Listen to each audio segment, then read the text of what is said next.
So high, doping and stealing.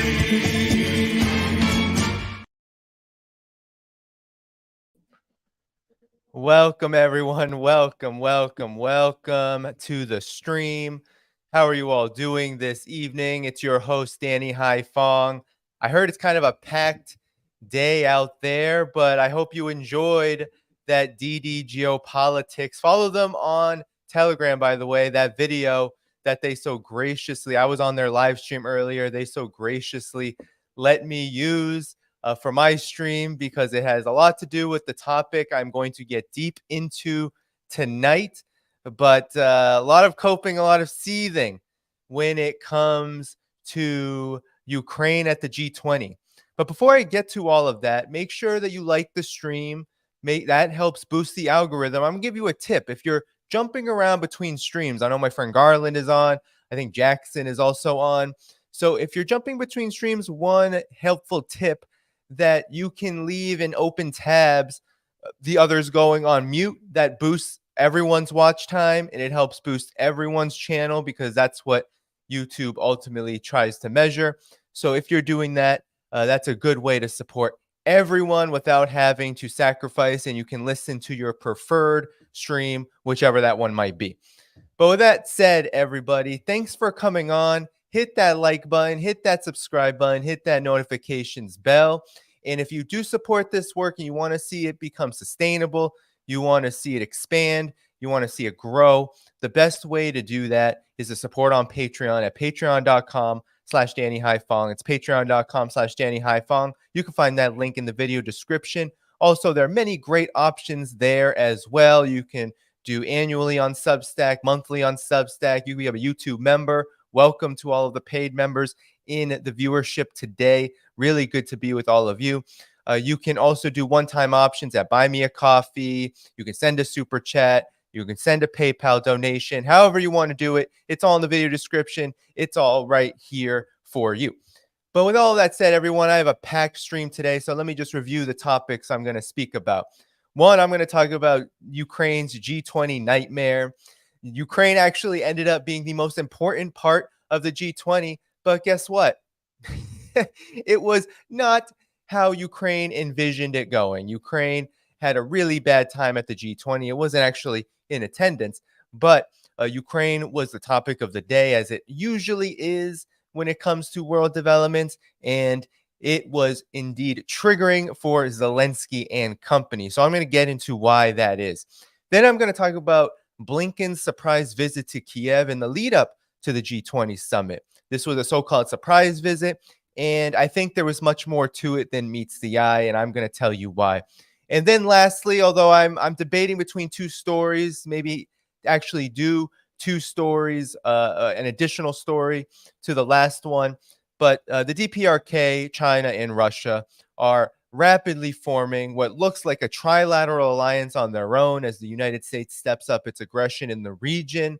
There's been a lot of rumblings in the Western mainstream media, and I'm going to talk about what this all means. What is the reality of it versus what is the rhetoric? And then perhaps I will get into Joe Biden's visit to Vietnam and how absolutely pointless it is for Joe Biden and the rest of the United States political class, foreign policy establishment to travel around Asia, traipsing around, attempting to form some kind of multilateral alliance against China. It's just not working, and Vietnam is a huge case in point, regardless of what the mainstream media says. And I can go over, and perhaps, hopefully we'll get into it if I have time.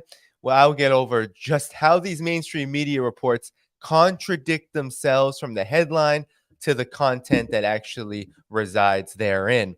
But it's really great to be with all of you today. Once again, like that stream to boost in the algorithm. Make sure you hit that notifications bell in order to get notified. Subscribe if you're new here, and please support monetarily if you are able. We have 510 watching right now, and we have 209 likes. So let's hit that like button and let's get started. Let me know how I sound, everyone. I see some moderators here. I see Where. I see Desert Mantis. Welcome, welcome, welcome, everyone.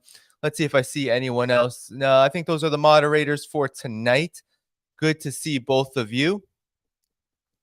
Let me know how I sound, how I look. It looks like I look good. I did a sound check before this. And yeah, so we're good to go. We're good to go. So let's get started, everyone. Let's get started. All right, let me just pull up the first story here. Okay.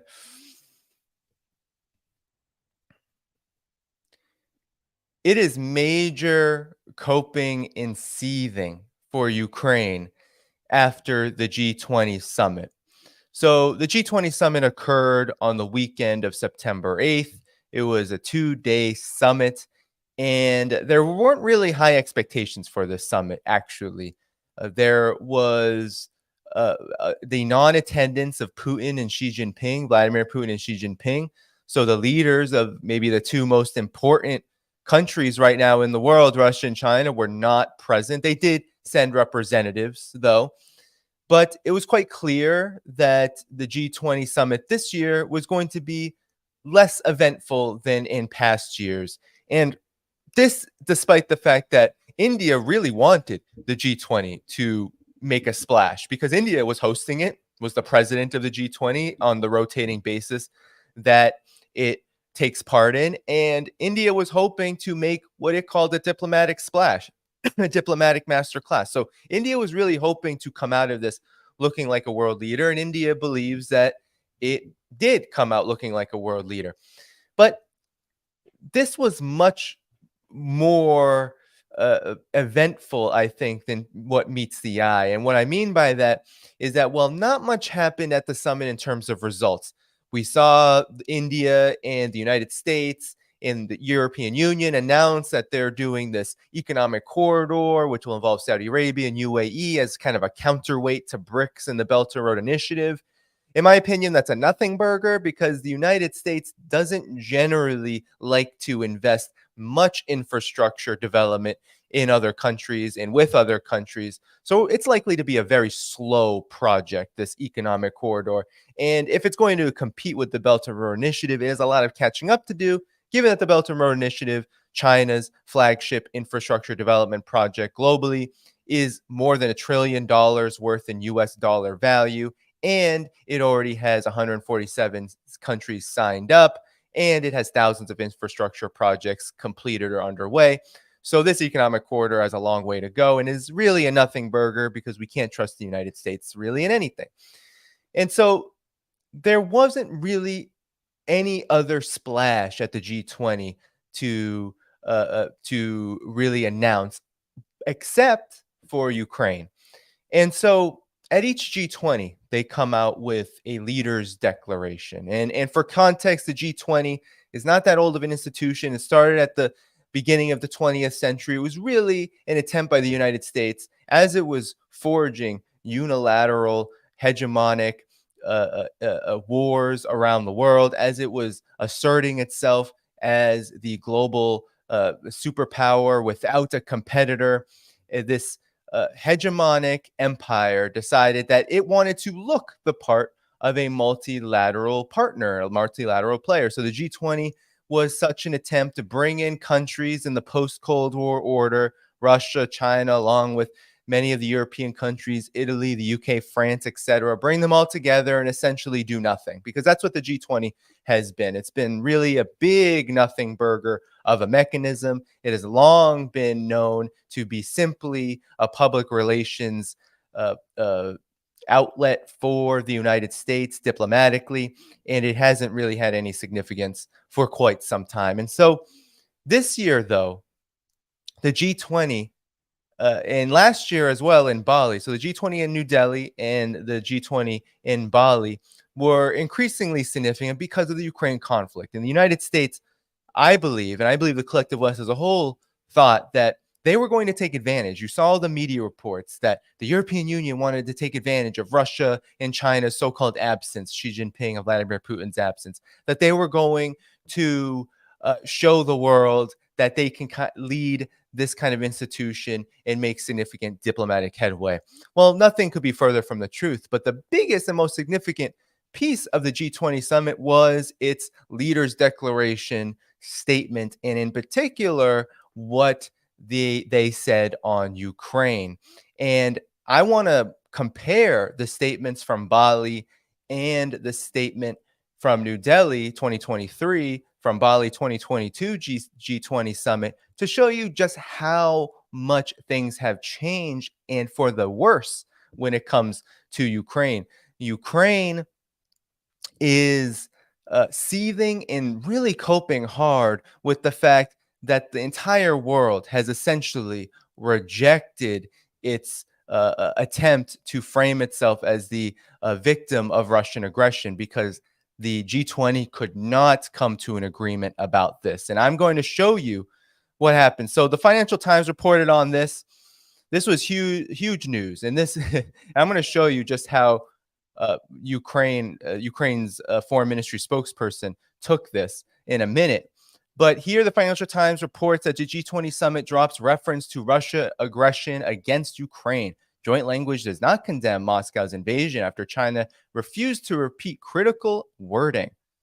G20 leaders have failed to condemn Russia's invasion of Ukraine in a joint statement after China and Russia rejected language that blamed Moscow for the conflict. The New Delhi summit declaration refers only to the quote-unquote war in Ukraine, a formulation that supporters of Kiev, such as the US and NATO allies, have previously rejected, as it implies both sides are equally complicit. That statement, hammered out over weeks of negotiation and hours of intense debate between diplomats as the summit was already underway, is a blow to Western countries that have spent the last year attempting to convince developing countries to condemn Moscow and support Ukraine. So that's kind of the rip for the collective West, is that the G20 is supposed to be their platform to demonstrate that they have buy-in from the rest of the world, because it incorporates countries. They admitted the African Union, and India is very proud of itself for being the president of the G20 when the African Union was admitted. And of course, the EU is trying to take credit for that, despite the fact that Europe is literally the disaster for Africa, the colonial disaster for Africa for centuries. Doesn't matter. They're trying to take credit for it. But the point is that the G20 is supposed to be this kind of public relations stunt where the collective West says, hey, look, we can actually work with the world rather than destroy it. Of course, the opposite is true. But here, they have not been successful. The United States has not been successful. The rest of the collective West has not been successful. Indeed, they've been an abject failure in convincing the rest of the world, mainly the global South, that this conflict is worth condemning Russia over. And so it talks about the previous G20 declaration made in Bali last November, referred to quote unquote Russian aggression by the Russian Federation against Ukraine. Western diplomats said China's refusal to repeat that formulation was critical in pushing host India to propose compromise language. Of course, blame China. Although, indeed, China did not have that position at the last summit either. China was not going to condemn the conflict in 2022, as they aren't going to do in 2023. But in 2022, there was willingness to allow that statement to come out. And that's because China's one country within this mechanism, and they're not going to hold it hostage. So it is a fact that referring to the war, India's external affairs minister, S. Jaishankar, said, it is a fact today that Ukraine is a very polarizing issue, and there are multiple views on this. In all fairness, it was only right to record what was the reality of the meeting rooms, and this is the reality that is sought to be captured. So that was what it was adopted. I want to show you. Okay, so that's the big news. And now I want to show you the differences between the summits, because I do have both of the differences between the leaders' declaration, because I have both of them here. So I'm going to show you first, and this is coming straight from the White House. They're republishing of the G20 Bali's leaders' declaration in 2022. And I want to show you what they said about Ukraine. So here it says, this year we have also witnessed the war in Ukraine further adversely impact the global economy. There was a discussion on this issue. We reiterated our national positions as expressed in other fora, including the UN Security Council, General Assembly, blah, blah, blah. And So the UN Security Council deplores in strongest term the aggression by the Russian Federation against Ukraine and demands its complete and unconditional withdrawal from the territory. Most members, most members strongly condemn the war in Ukraine and stress it is causing human suffering and exacerbating fragilities in the global economy. So that was the statement. In that, in a sense, it was still kind of muted, but at the same time, they were willing to say the Russian Federation, the aggression of the Russian Federation against Ukraine. That was the language that was used, even if it was just repeating that UN Security Council vote, the resolution that was voted upon, which many countries did abstain from, as well as were absent from.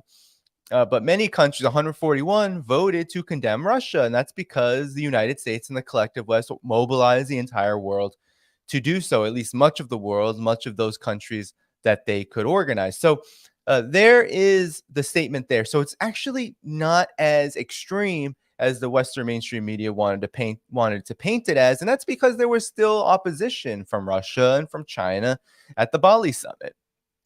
But here is the new G20 summit leaders declaration. This is the one that was formulated under India's tutelage. And here is point number 8, where Ukraine is concerned. It says, while recalling the discussion in Bali, we reiterate national positions in resolutions adopted by the UN Security Council resolutions, citing the same ones, and understood that all states must act in accordance and manner with the principles and purposes of the UN Charter in its entirety. In line with the UN Charter, states must refrain from the threat of use of force and territorial acquisition. The use of nuclear threats is inadmissible. And I think there is, here we go. We highlighted the human suffering and added impacts of the war in Ukraine with regard to global food and energy security, supply chains, macro financial stability, inflation, and growth. But you notice no Russia here. There is no mention of Russia. And here it says, we will unite in our endeavor to address the adverse impact of the war on the global economy and welcome all relevant and constructive initiatives to support comprehensive, just, and durable peace in Ukraine. But you notice no condemnation of Russia wherever Ukraine is concerned. That is very different from even just that singular statement. And all it takes is one statement to set the tone for how, one sentence to set the tone for how the statement frames the issue. So in Bali, it was framed as the Russian Federation's aggression against Ukraine must be condemned. And look at the UN resolution. It was so significant, so new at that time. It was so much supposedly in the collective West court. Fast forward now to today, 2023, if September, and what is the reality? The reality is that there was so much disagreement about the conflict in Ukraine 1 year later from the last summit that there was no buy-in. And there was very little buy-in. It was the collective West versus the rest. And the rest ended up winning out. And I don't think it's a coincidence that with India leading and India being very neutral on this question and maintaining ties with Russia throughout the conflict, it's no coincidence that India hosting the G20 summit this year led to this kind of change. I think that they are deeply connected. So this outcome was very disturbing for Ukraine, very disturbing. And I'm going to tell you why. And there are many reasons why this outcome was so disturbing for Ukraine. Okay, so first, I want to show you what the United States has said about this. Okay. So first of all, here's Reuters. Reuters, and this is the cope here, right? Because on the one hand, you have France playing attack dog, as has been the case with the conflict in Ukraine at many points. You have France talking at one side of his mouth, saying it wants to be a mediator for peace, which we saw how the Minsk Accords went. Not so good, not really genuine there. But you hear Macron talk about, the also popular Macron, talk about how he wants to be a mediator for peace. And then he turns around and says that actually Russia was isolated after the G20 summit in New Delhi. It shows how they were united when the reality was 100% different. You heard the foreign minister of India, Jaishankar, say the exact opposite. He said there were many disagreements, and so this is the position we were able to come to, one that doesn't condemn Russia. So this is what Macron, this is a misleading headline because I'm going to show you what the United States had to say. The G20 summit in New Delhi ended on Sunday as India handed over the bloc presidency to Brazil, while both U.S. and Russia praised a consensus that did not condemn Moscow for the war in Ukraine, but called on members to shun the use of force. And this is the key thing to point out here is that of course, Russia wasn't unhappy with this outcome at the G20. Of course, it's pleased to see how the world is so divided, how much of the world actually wants to remain at least neutral on this conflict so that these countries can maintain ties with Russia. And these sanctions are increasingly unpopular. So yeah, Russia's going to be satisfied with this outcome, but it's the United States that was curiously also satisfied, which I think has Ukraine absolutely in a tailspin over this. And I'm going to show you their response in a minute. But here we go. White House National Security Advisor Jake Sullivan told reporters that the summit declaration, quote unquote, does a very good job of standing up for the principles that states cannot use force to seek territorial acquisition or to violate the territorial integrity and sovereignty or political independence of other states. Does that sound like a confident, a comfortable, a happy Jake Sullivan? They're saying they're happy. Jake Sullivan is saying he's happy. The United States is happy with this statement. But don't you think they would have been happier if Russia was condemned? I think so. But I also think one of the reasons why they didn't condemn this statement is because the temperature is cooling on Ukraine. The counteroffensive is failing. Ukraine cannot win this conflict. And I believe that one of the reasons why Jake Sullivan was willing to say this, despite how much it would anger Ukraine, is that the United States, its foreign policy establishment, is starting to cool on this prospect of a forever war that never changes in character, of a war that leads to major power conflict when the situation is very grim for Ukraine. So I think the United States is hedging its bets. It's going to permanently support Ukraine, but will it permanently support a forever proxy war conflict that's having immense impact, a negative impact on the global economy? And essentially, it runs the risk of anyone who can fight, who decides to remain in Ukraine, becoming obliterated by Russia. That's a very real possibility. It's a very real possibility. Every single person in Ukraine that is conscripted and is willing or forced to fight is going to die. So that's not a reality that either Ukraine nor the United States can take, because eventually you run out of people. Not only that, but you're running out of weapons. And so the White House, I think, is cooling on the conflict. So that was really triggering, regardless of what Macron says. He says that the G20 declaration was not a victory for Russia. He said the G20 confirms once again the isolation of Russia. Today, an overwhelming majority of G20 members condemn the war in Ukraine and its impact. Well, maybe the war in Ukraine and its impact, but the G20 members are not willing to come to a consensus or any kind of majority agreement on how to frame the conflict, because one could say that just condemning the conflict does not necessarily condemn Russia. And that is the point of this. So Ukraine's government, they came out, the Zelensky regime came out and said, this is nothing to be proud of, this G20 leaders declaration. And I want to show you what the foreign ministry spokesperson of Ukraine had to say on Twitter. I mean, this is serious copium that he is inhaling, that he is snorting right now. So Oleg Nikolenko, this is what he had to say on X, formerly known as Twitter. He said that the G20 adopted a final declaration. We are grateful to the partners who tried to include stronger wording in the text. However, in terms of Russia's aggression against Ukraine, the G20 has nothing to be proud of. This is how the main elements of the text could look to be closer to reality. So here is Ukraine, this tiny statelet, this proxy government, this government that doesn't have an independent bone in its body, yet it feels compelled and is so injected with hubris that it is willing to publicly go against its masters who agreed to this leaders' declaration, or at least allowed it to come out without protest, so much so that Jake Sullivan praised the damn document. But here you have Nikolenko saying, oh, well, let me just correct this for all of you because I'm relevant somehow. And look at what he did. Ukraine, concerning the war against Ukraine, Russia must act in a manner persistent with the purposes and principles of the UN Charter in its entirety. On war against Ukraine, Russia must refrain from the threat of force to seek territory acquisition against territorial integrity, sovereignty, and political independence of any state. On war against Ukraine, Russia's use of threat of nuclear weapons is inadmissible. On Russia's war of aggression, so you see what I'm saying? I mean, this is just absolutely pathetic. This is not how a spokesperson for the Ministry of Foreign Affairs should be behaving. This is not only unprofessional, but really, if you just look at his corrections, it actually makes the original statement look that much more powerful. I mean, think about it. As he's trying to put in these edits, when you read it again and you hear this language of all states must act in a manner consistent with the purposes and principles of the UN Charter in its entirety concerning the war in Ukraine, what does that mean?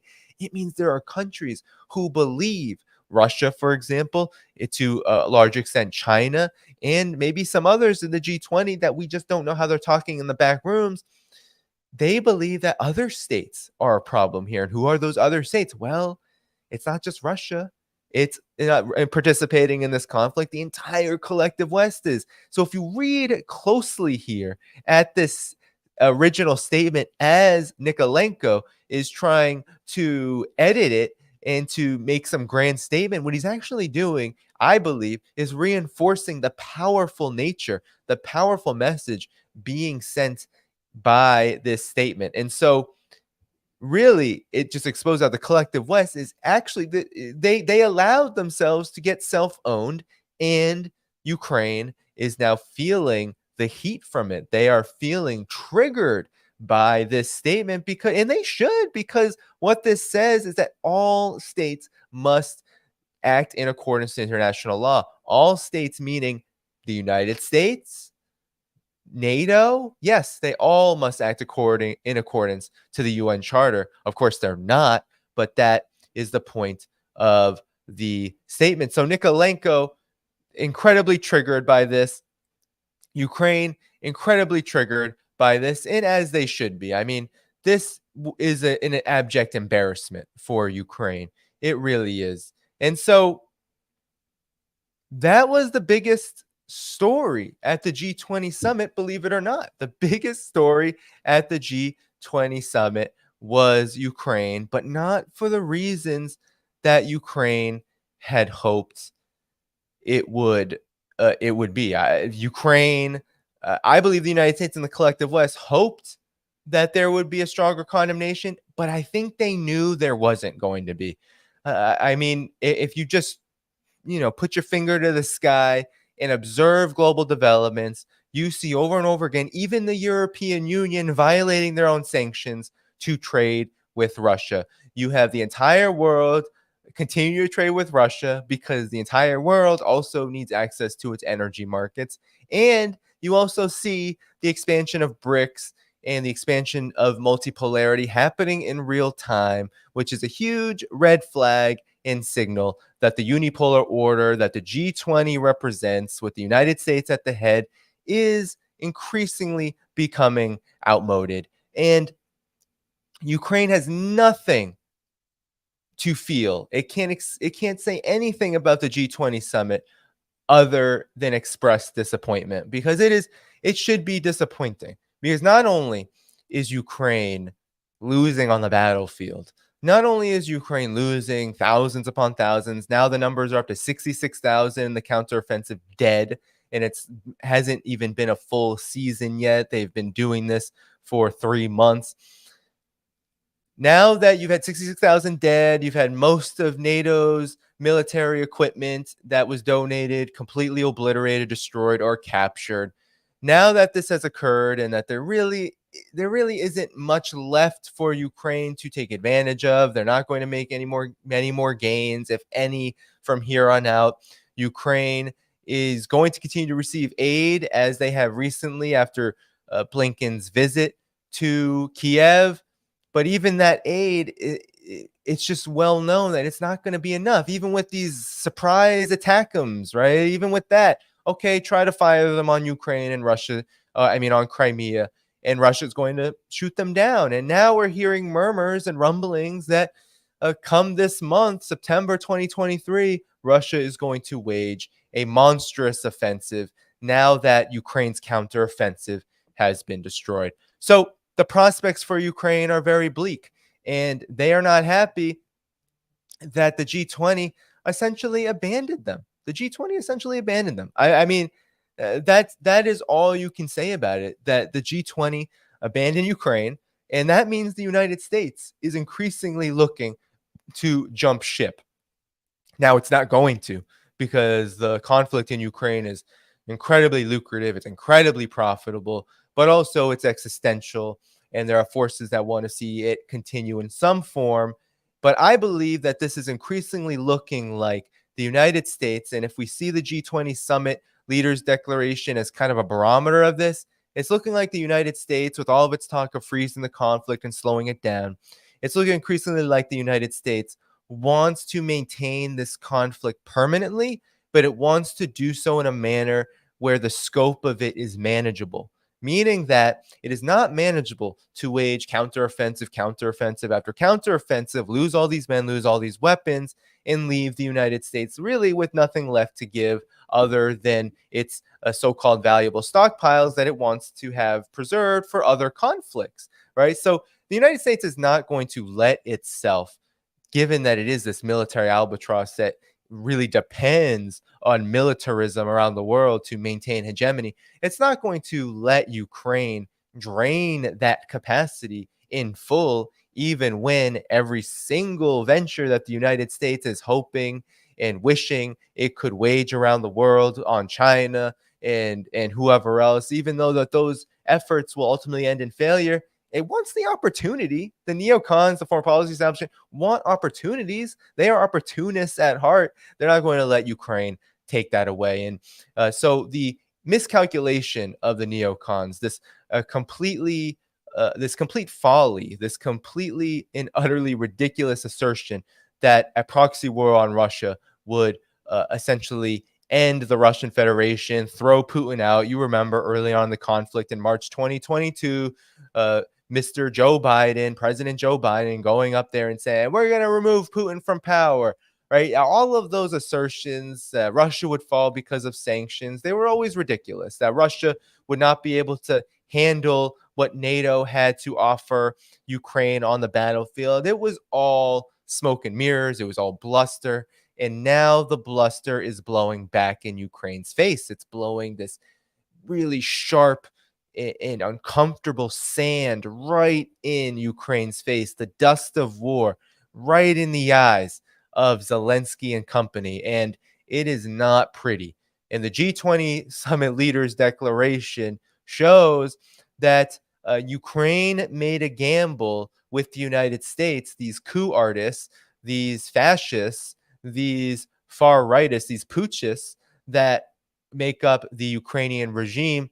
They made a dangerous gamble with the devil, and the devil predictably burned them. And this is going to be, I think, a theme in the months to come, where the United States is going to push ever so gently, in secret, without much, hopefully they hope, not much fanfare from the Ukraine side, push them into some kind of negotiated settlement, push them into concessions, but still offer Russia very little, meaning that the fighting will continue and Ukraine will continue to suffer major losses and defeat, especially if the reports are true and Russia begins its offensive following the failed counteroffensive from Ukraine this fall. If that happens, we're going to see the shape of this conflict look more and more bitter for the collective West. And I believe the public relations, the media hype, the discussion will shift from how do we support Ukraine in a forever war forever to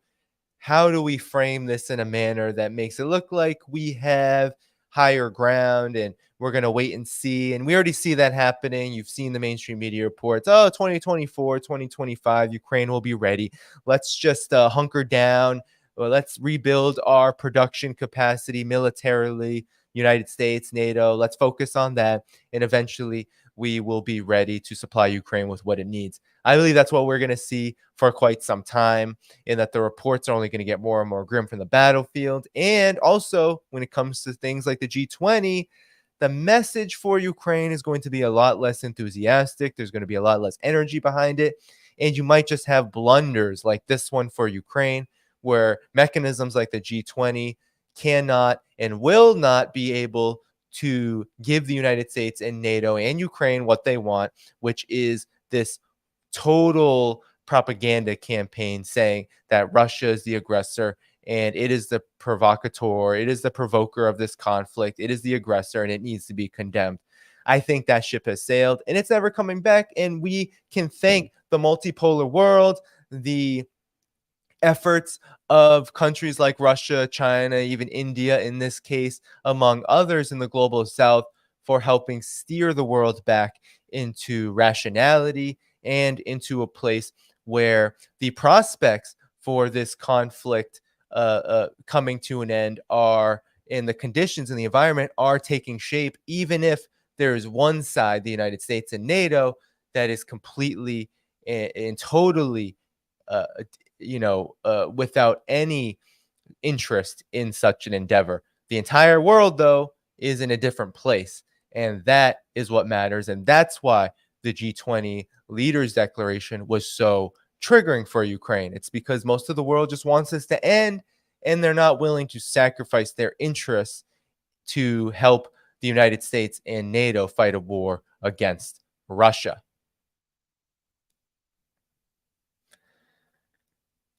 So that's the first story, everybody. Please continue to hit that like button. We have 551 likes and we're 1,500 viewers. Welcome, everyone. Welcome, welcome, welcome to the stream. I hope I sound okay. I hope you all are doing okay. Keep hitting that like button. Keep hitting that notification, subscribe button, notifications bell. And of course, if you're able to, please do support this work on Patreon at patreon.com/DannyHaiFong. I am working to become more sustainable, to make sure this work grows, to meet the growing costs of the channel, as well as to meet the costs of traveling, which I'm going to do a lot more of, including a trip to Vietnam in October, mid-October. And I'm going to make sure to bring you some footage from that. And now Vietnam is much more important geopolitically at this moment. I mean, it always is important geopolitically. But now, after Biden's visit this past weekend, there is a lot to take in and discuss with regard to Vietnam and Asia and the multipolar world. So please do continue to support this work. We have now 1,492 viewers. So let's keep hitting that like button. Make sure more people come onto the stream. I'm going to get to the next story right now. Let me pull it up. All right. Give me a second.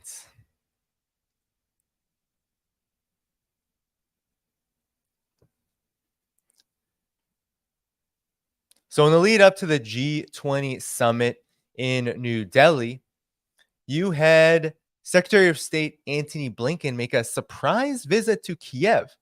And Antony Blinken has made many visits to Kiev over the course of the conflict. So have other U.S. officials. Lloyd Austin, Secretary of Defense, Joe Biden has made trips there as well.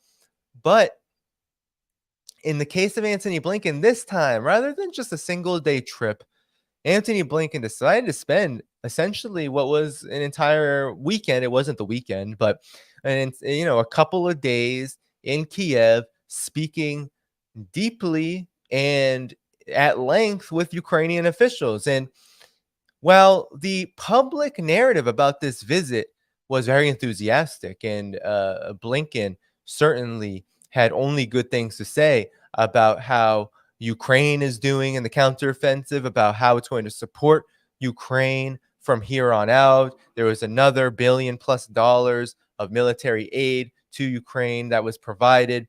While all the rosy kind of talk and discourse was going on, there was also reasons to be concerned for Ukraine. And first, I want to just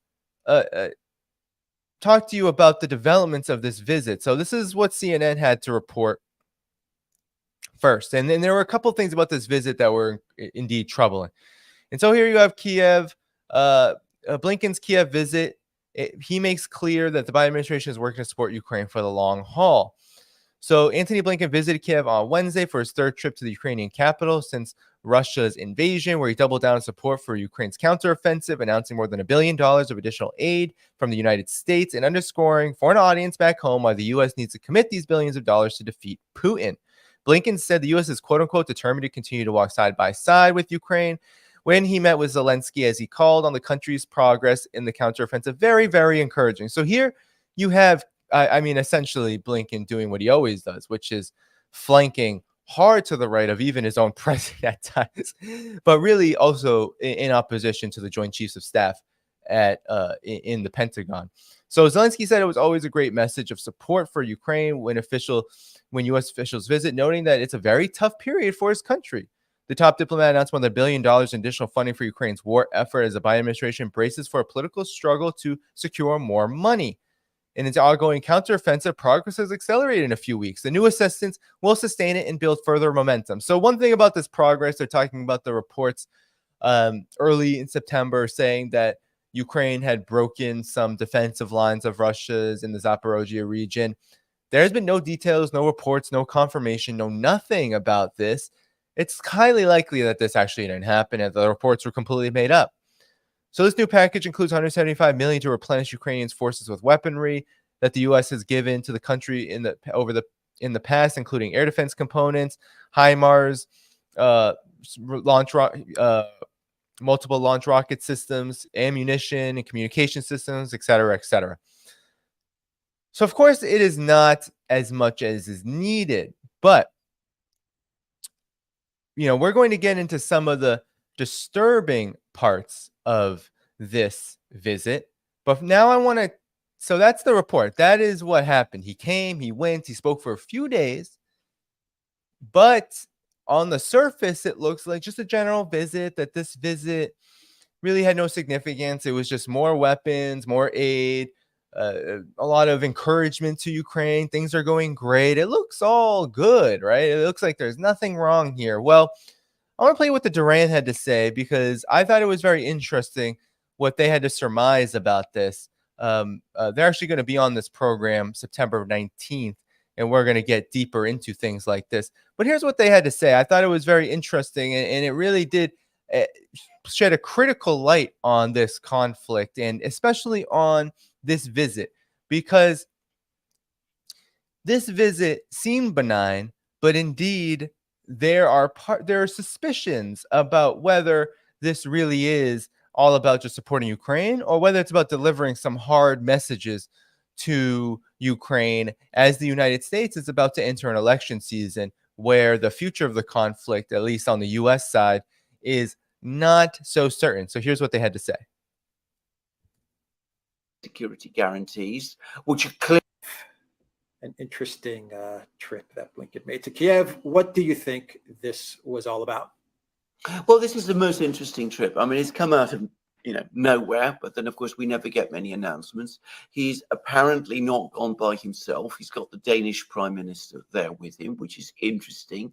He's staying longer than usual. He's staying overnight.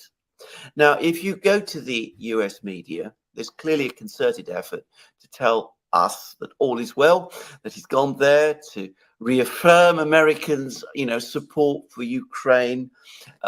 There's an American official, quite probably Blinken himself, telling the New York Times that Ukraine is going to outlast Russia.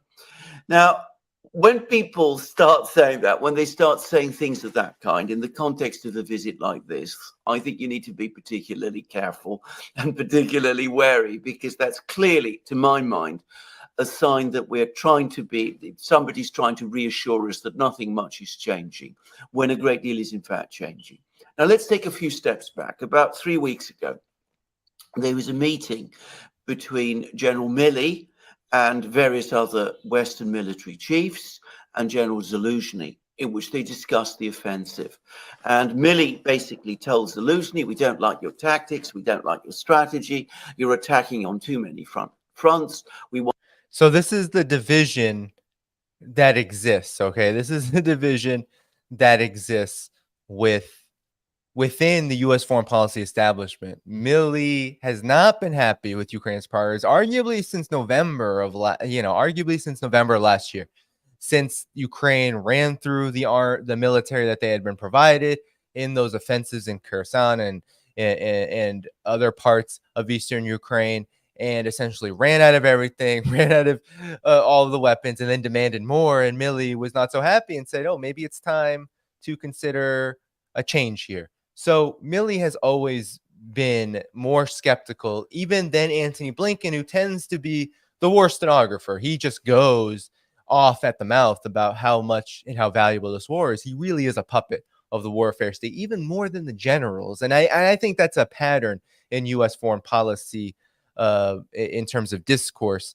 especially since the Trump era, but even more so now as this conflict has really reached a head for Ukraine. But let's continue.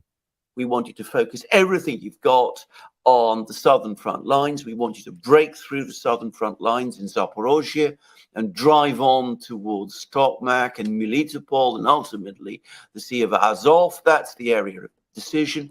And we don't like the fact that you are wasting time in Bakhmut and other places. And supposedly, Zelensky pushed back a bit, but eventually agreed. And we have had Ukrainian attacks over the last 2 weeks. We've had lots of reports about a Ukrainian breakthrough, which we've discussed extensively on our programs. But that breakthrough, it's clear now, hasn't happened. I mean, notice that the media in Britain and the United States elsewhere isn't talking about the breakthrough anymore. Blinken talks about the fact that the Ukrainians are making progress, but clearly they're not making progress. So I think this visit was probably arranged around the time of that military conference. The idea was, wait and see what the Ukrainians do. Will they achieve this breakthrough? If they achieve this breakthrough, well and good.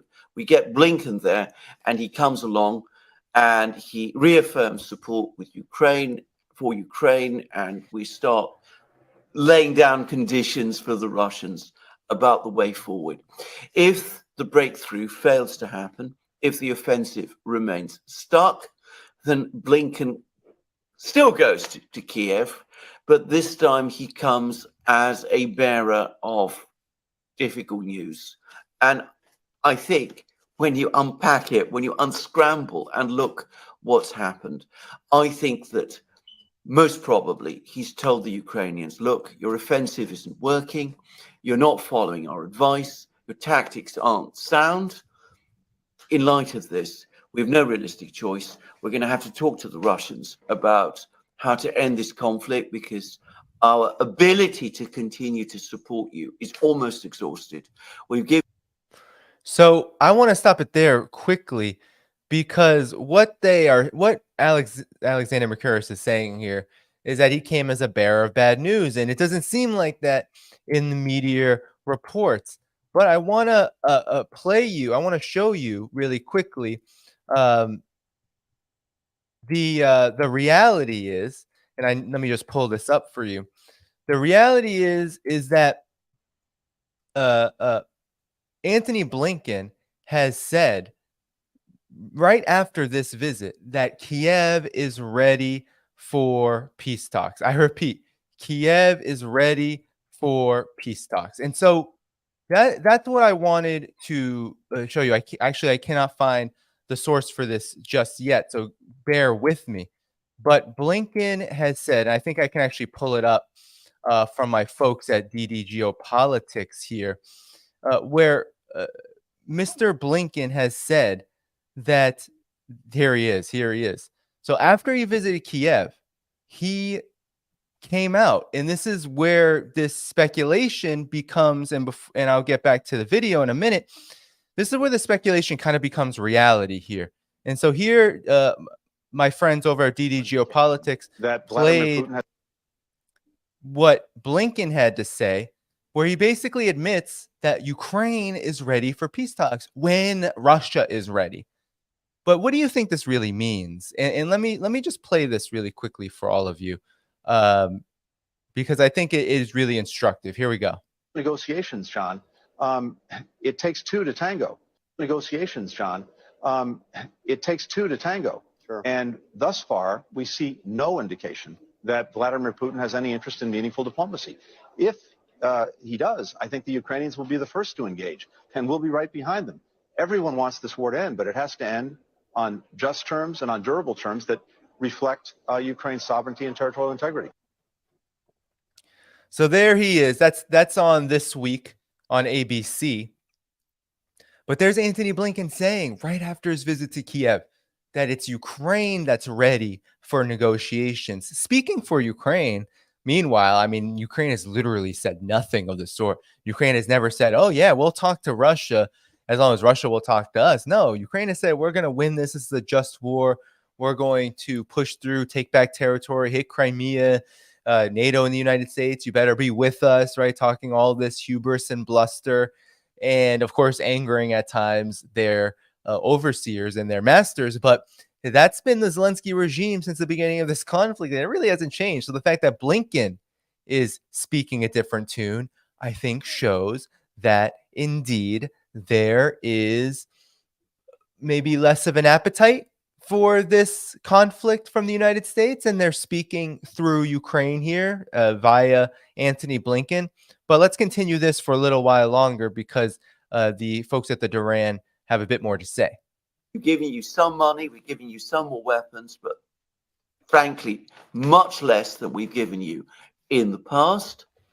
And at the same time, it might be, you might not only have to sort of rethink your position about negotiations, but perhaps you need to undertake a reshuffle, a further reshuffle of your military leadership. So Reznikov, your defense minister, is gone. Perhaps you need to reshuffle some other people amongst the military leaders because they're not doing what we told them to do. They're not concentrating everything on the southern front lines. There was another attack on Bakhmut a few days ago, which failed. And of course, you're still using these small unit light infantry tactics, which we've criticized many times. You're not heeding us when we tell you that you need to make armored advances with tanks and all the armored vehicles that you asked us for and which we gave you. So I think that's probably what this is all about. The fact that he's there 2 days with an overnight stay, it's a long visit, much longer than the usual visits that Western officials undertake to Kiev. And to my mind, it's a clear sign that something is going on. So that's the analysis. And I think it is a good one because, I mean, think about it like this. When does the United States go to any country? I mean, the United States, Biden was just in Vietnam and he didn't spend that much time in Vietnam. He spent, maybe a day and a half in Vietnam talking to Vietnamese officials about upgrading their ties, right?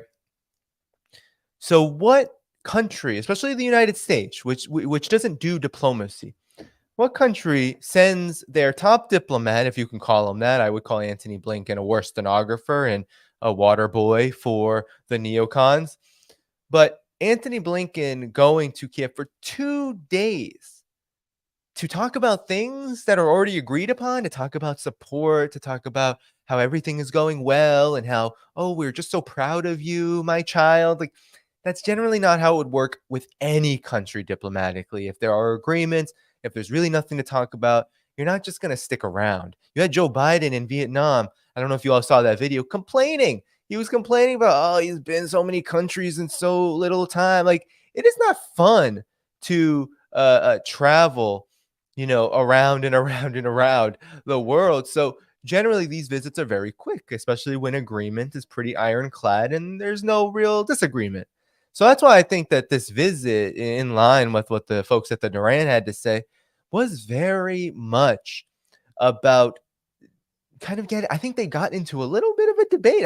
I do think that there is tension in this relationship. If we look at it from that perspective, the United States wants Ukraine to do what it's told, to do things right. Mind you, I think that there really is no right that Ukraine can do. It is a hopeless effort. It is a doomed effort. Ukraine might as well throw all of its men, all of its manpower into the front lines and have them slaughtered, because they can't really do anything else. Look at how they're supplied. Look at how this war has been fought. It's a war that they really couldn't fight, but yet they were forced to fight because of NATO and the fact that leaders of the Ukrainian junta regime that was established in 2014, these leaders, they want to see a war with Russia. So that being said, I think that the United States and Ukraine have been getting into it. And so it is deeply connected to how Ukraine reacted at the G20 summit when this leaders' declaration came out.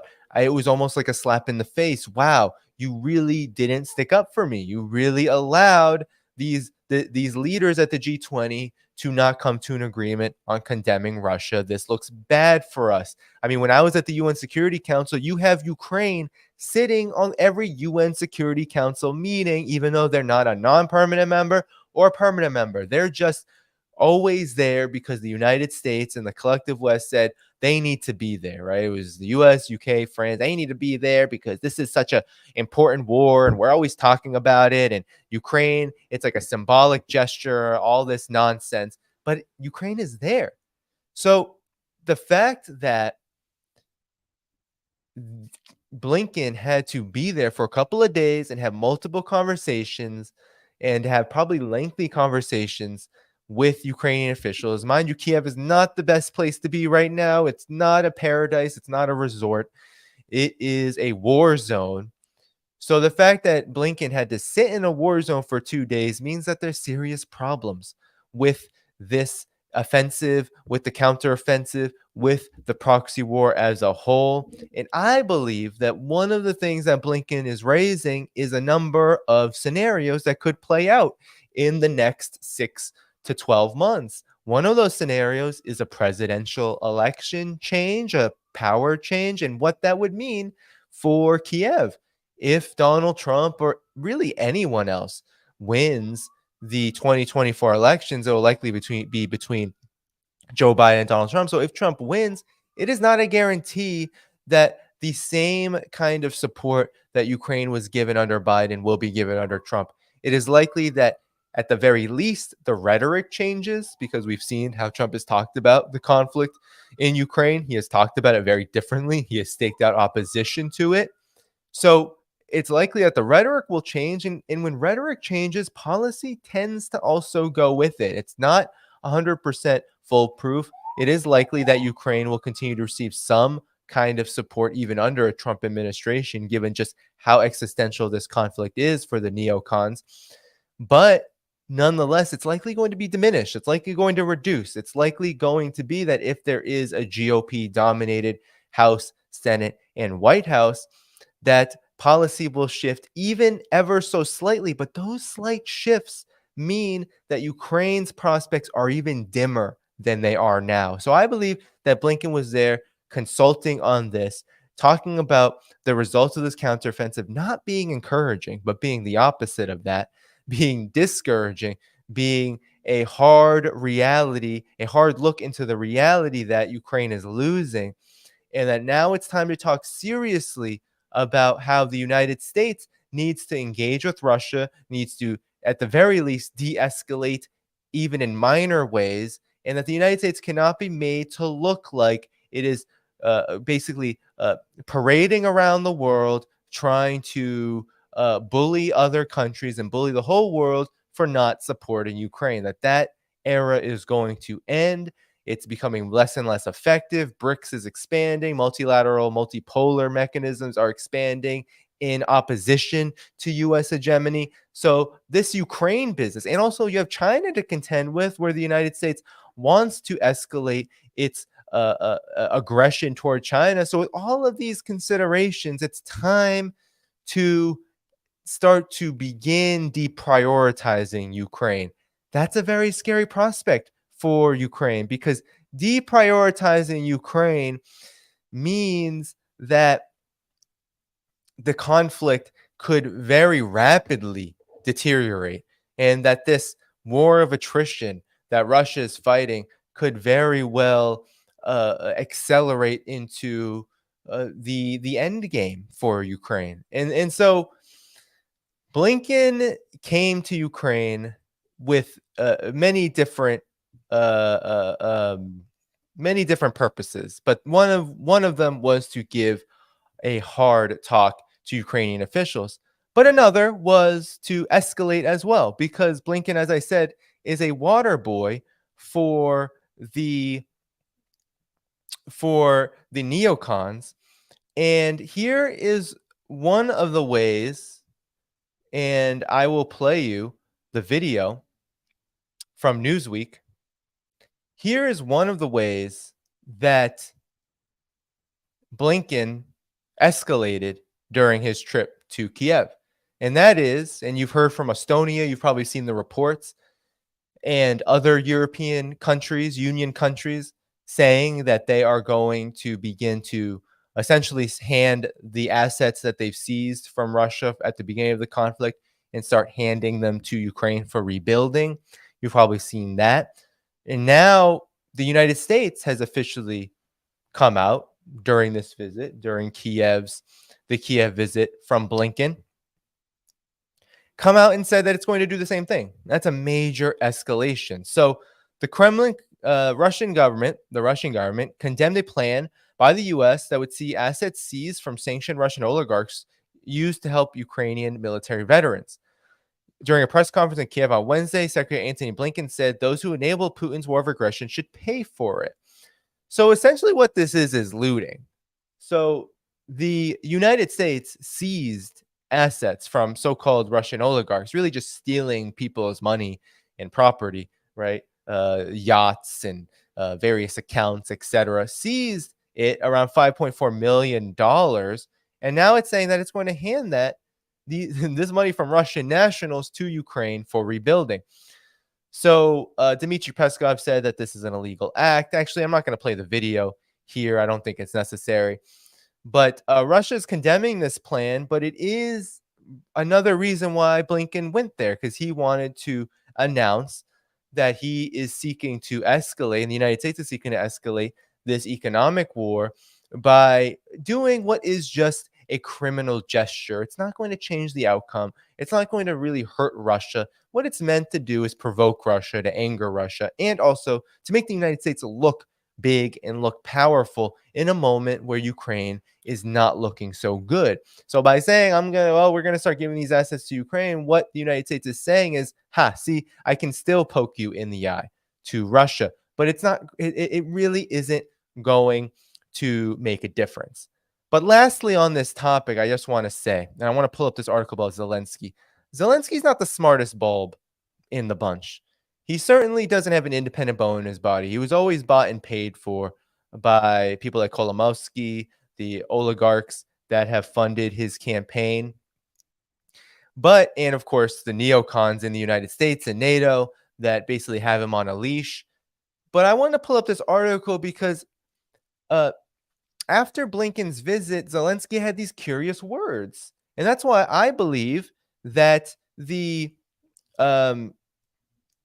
discussion that Blinken had with Zelensky and with Kiev had a lot to do with the presidential elections. Because right after, what did Zelensky say?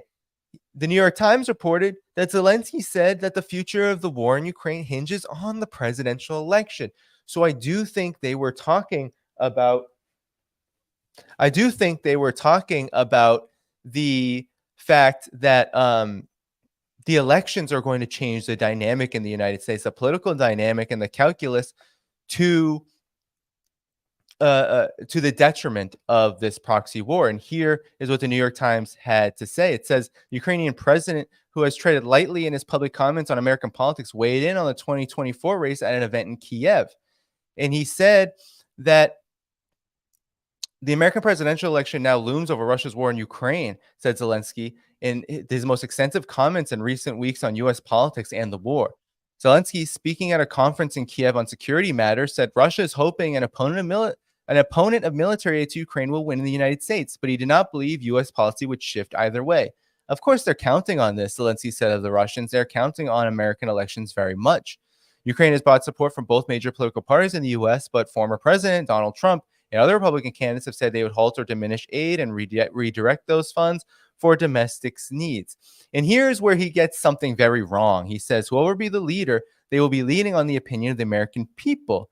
And he said in his remarks that while the war is slowing down, and this is true that they recognize this, but he says, I believe he says it right here. What does he say?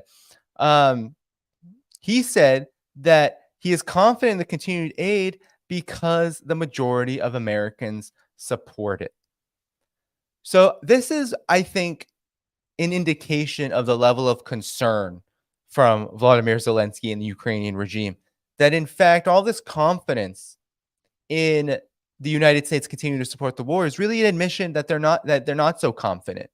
And Blinken's visit was a reminder of that Blinken reminded him that, hey, this isn't a guarantee. Don't take it for granted, right? I think that there was some of that, despite all the war, stenographer talk and talking points and symbolic gestures and military aid. It doesn't matter. And what matters is what's actually said in the back rooms. And I believe this is one of the major points. And back to Zelensky's assertion that the majority of American people support the conflict. Here's what CNN had to say just last month, basically a month ago from today. Majority of Americans oppose more U.S. aid for Ukraine in the war with Russia. So in a new CNN poll conducted by SSRS, the public is split over whether the U.S. has already done enough to assist Ukraine. Overall, 55% say the U.S. Congress should not authorize additional funding to support Ukraine. First, 45% that says Congress should authorize additional funding. 51% say the U.S. has already done enough to help Ukraine, while 48% say it should do more. So does that sound like the majority that Zelensky is talking about? I don't think so. So this is the reality. I mean, really, it's a fantasy land that Zelensky lives in, that the neocons live in. They live in a fantasy land. But that fantasy land is increasingly becoming harder and harder to maintain. They're not able to keep the charade up very much longer. It is quite clear that from Blinken's visit, which was very mysterious, it was very long, it came with a lot of gestures of support. And of course, the declaration that things are going well and we're going to steal Russia's assets and all of that seems bright on the surface for Ukraine.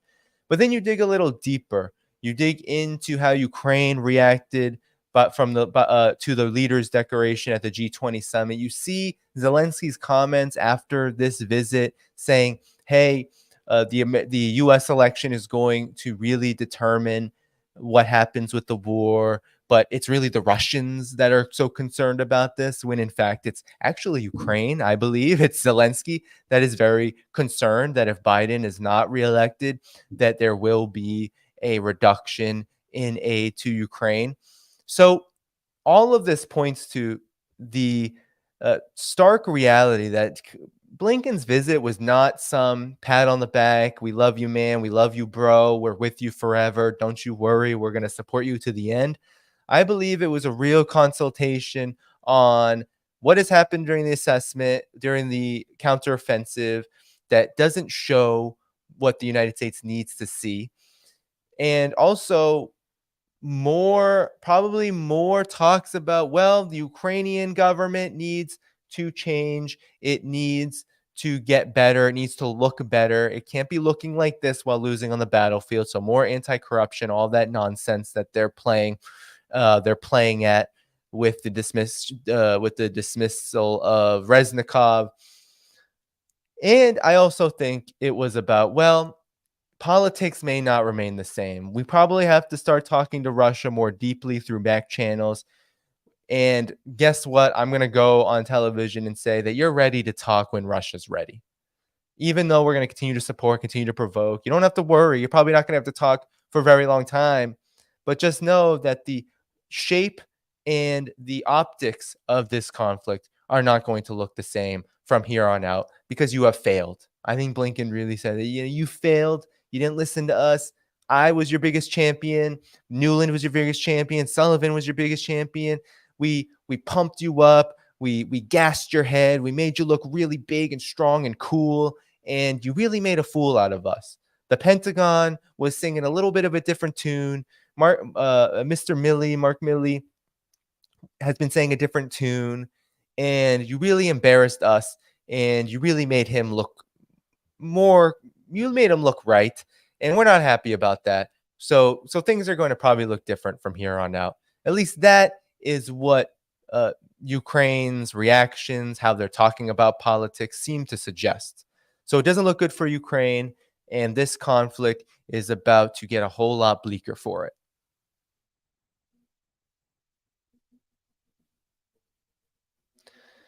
So that's the end of the second story. I have one or two more, depending on the time frame. Just give me a second. It's thundering out. My dog is all scared. I need to get him out of this space. Give me a second. No, he's doing okay. He's in the corner, but he was creeping up to the light, ring light, because he doesn't like to be near the windows. And he was creeping up. And I was worried that he was going to tip over the light, which would have not really hurt him or anyone, but it would have been a big pain in the butt. So I just got this Thunder shirt, which is doing absolutely nothing. So a big waste of money there for this. But he'll be fine. He's chilling on the ground, shaking. But that's just how it is. All right, everybody. Be sure to continue to like the video. We got 1,434 viewers, 846 likes. Let's get up to that 1,000 like mark. Thanks so much for coming this Sunday evening. I really appreciate it. I have really interesting announcements at the end of the program, so be sure to stay tuned. And let me just grab my swig of water here. In the chat, I didn't tell you how to co-host. I wish you could co-host. I wish I had a chair big enough. I should put him on right next to me. That would be fun, but he wouldn't stay. He likes to lounge. All right. So I got potentially two stories. I want to talk about the North Korea Dprk reporting. I would love to get to Vietnam. It's not clear whether I will have time. It depends on how quickly I can get to this. So yeah, be sure to continue to like the video. We're going to talk about Dprk. We're going to talk about this potential alliance between Russia, China, and the Dprk, which could change, the political calculus of the region deeply. And it's super, I think, important to cover. So we're going to get to that. I want to thank all the viewers out there, especially those paid members. So if you want to support this program, you want to see it become sustainable, you want to see me be able to meet costs and to be able to pay people a little bit more who help me out on a volunteer basis. You want to see me update equipment and travel more to be ready to give you the reporting that you deserve, then please do support me on Patreon at patreon.com/DannyHaiFong. Many other options too. It's not the only option available in the video description. Some Substack to buy me a coffee, PayPal, etc. All right, let's get to this next story. All right. Let's see. Let me just make sure I have the sources in the order that I want them in, because there's a couple of elements to this. All right. A couple of elements.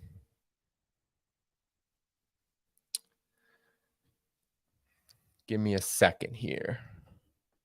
Get comfortable. I've been doing a lot of sitting lately. It's going to be a real drag.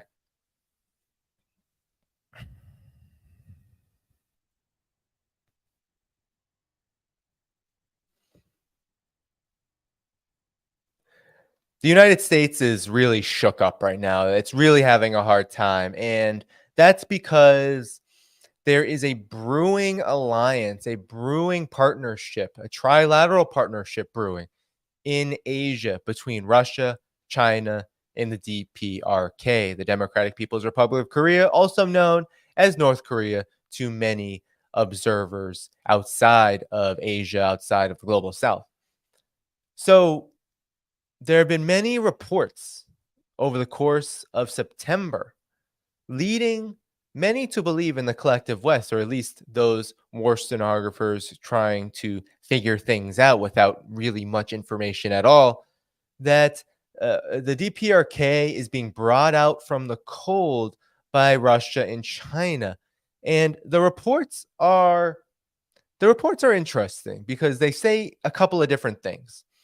On the one hand, you have South Korean intelligence saying that Russia has likely proposed to North Korea that it joins in three-way drills with China.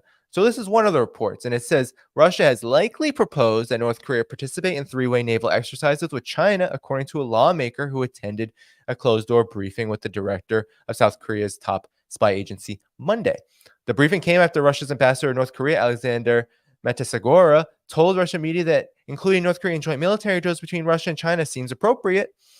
Matsagora added it was his own view that he was unaware of any preparations, according to Russia's TASS news agency. So, indeed, Russia has said it makes sense to have these drills, but none are really underway. And nor do they know, or does the Western media have any more information on this. So, really, a speculation. But the speculation didn't stop there, and this makes you believe, this gives you some reason to believe that in fact there is going to be deeper partnership between Russia and the DPRK. I mean, this is kind of a long time coming.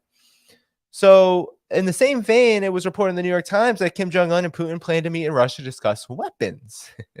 Russia seeks more weaponry for its war in Ukraine, and a North Korean delegation recently traveled to Russia by train and plane for Mr. Kim's visit this month.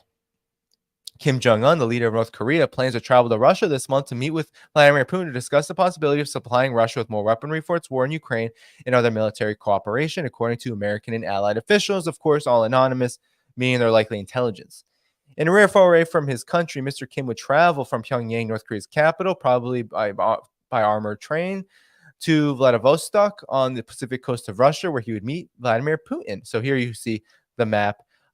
They do share a border, the DPRK and Russia, from Russia's far east. So Mr. Putin wants Mr. Kim to agree to send Russian artillery shells and anti-tank missiles, and Mr. Kim would like Russia to provide North Korea with advanced technology for satellites and nuclear-powered submarines, the officials said. Mr. Kim is also seeking food aid for his impoverished nation. Why is it impoverished? Well, it's because the United States has been waging a hybrid war, including sanctions on the DPRK. Both leaders would be on the campus of Far Eastern Federal University in Vladivostok to attend the Eastern Economic Forum, which is scheduled to run September 10th to 13th, according to officials. Kim Jong-un also plans to visit Pier 33, where naval ships from Russia's Pacific Fleet dock. They said North Korea celebrates its anniversary of its founding on September 9th. So on Wednesday, the White House warned that Mr. Putin and Mr. Kim had exchanged letters discussing a possible arms deal, citing declassified intelligence. A White House spokesperson, John Kirby, said high-level talks on military cooperation between the two nations were actively advancing. U.S. officials declined to give more details on the state of personal ties between the leaders, who are considered adversaries to the United States.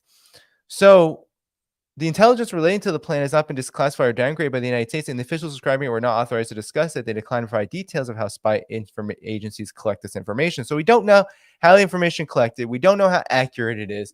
But basically what you have is you have Russia saying maybe you should join with China and me on joint naval drills. And you also have the possibility of increased military cooperation between the two. So this is really looking like it could be a possible alliance. At least that's what the panic on the side of the United States seemed to indicate. But at the same time, this has been a story throughout the Ukraine conflict. There have been several times. In July, the same kind of rhetoric was being talked about when Russia and China sent delegates to meet during the anniversary of the armistice, the Korean armistice back in July. They went to the DPRK and they had pretty high-level talks. Both China and Russia did. So this also spurred the same kind of talk. Well, is there going to be an alliance? Well, is the DPRK going to help Russia in its war in Ukraine? It's kind of recycled material, but there is a context here that we have to talk about. It's not just that this alliance is forming, kind of under the breath of U.S. and allied intelligence, as they're saying, is that there are pretty concerted efforts from all of these. And here's ABC News reporting on what happened over the weekend during the G20 Leaders Summit. The China and Russia were pretty busy diplomatically. It wasn't just G20. They were also celebrating with the Dprk its 75th anniversary of its founding. So Kim Jong-un had invited Chinese delegates and Russian artists to a paramilitary parade featuring rocket launchers pulled by trucks and tractors. I mean, this is a standard celebration. If you watch, for example, any of the celebrations of its founding, any military parades, this is what the Dprk does. They like to show off all that they have built to defend themselves from U.S. aggression. So the Dprk invited visiting Chinese delegates and Russian artists to a paramilitary parade. State media said Saturday, in Kim Jong-un's latest effort to display his ties with Moscow and Beijing in the face of deepening confrontations with Washington. The event in the capital, Pyongyang, began Friday night to celebrate North Korea's 75th founding that fell on Saturday, came amid expectations that Kim will travel to Russia soon for a meeting with Vladimir Putin that could focus on Dprk North Korean arms sales to fill reserves drained by the Kremlin's war on Ukraine. So again, there's some of this narrative, which I don't think is true, which is Russia needs the artillery, Russia needs the weapons. I think Russia doesn't really need weapons from the Dprk. There's nothing that indicates that this is the case. But of course, this is part of the propaganda war. So the article continues, while China has sent a delegation led by Vice Premier Liu Guangzhong to the North Korea's anniversary celebrations, Russia sent a military song and dance group. South Korea media speculated that the lack of Russian government officials at the festivities in Pyongyang could be related to preparations for a summit between Kim and Putin, which Washington expects within a month. Of course, these speculations are kind of ridiculous. This is not really about Russia or China. This is about the Dprk. I don't think that either Russia or China wanted to have the highest level talks on such an occasion because it's not really respectful. But at the same time, the fact that the vice premier came to the Dprk and Chinese media reported on this, saying it's a statement that high-level officials came twice in a couple of months, shows that this was really about more China and the Dprk's relationship than Russia's.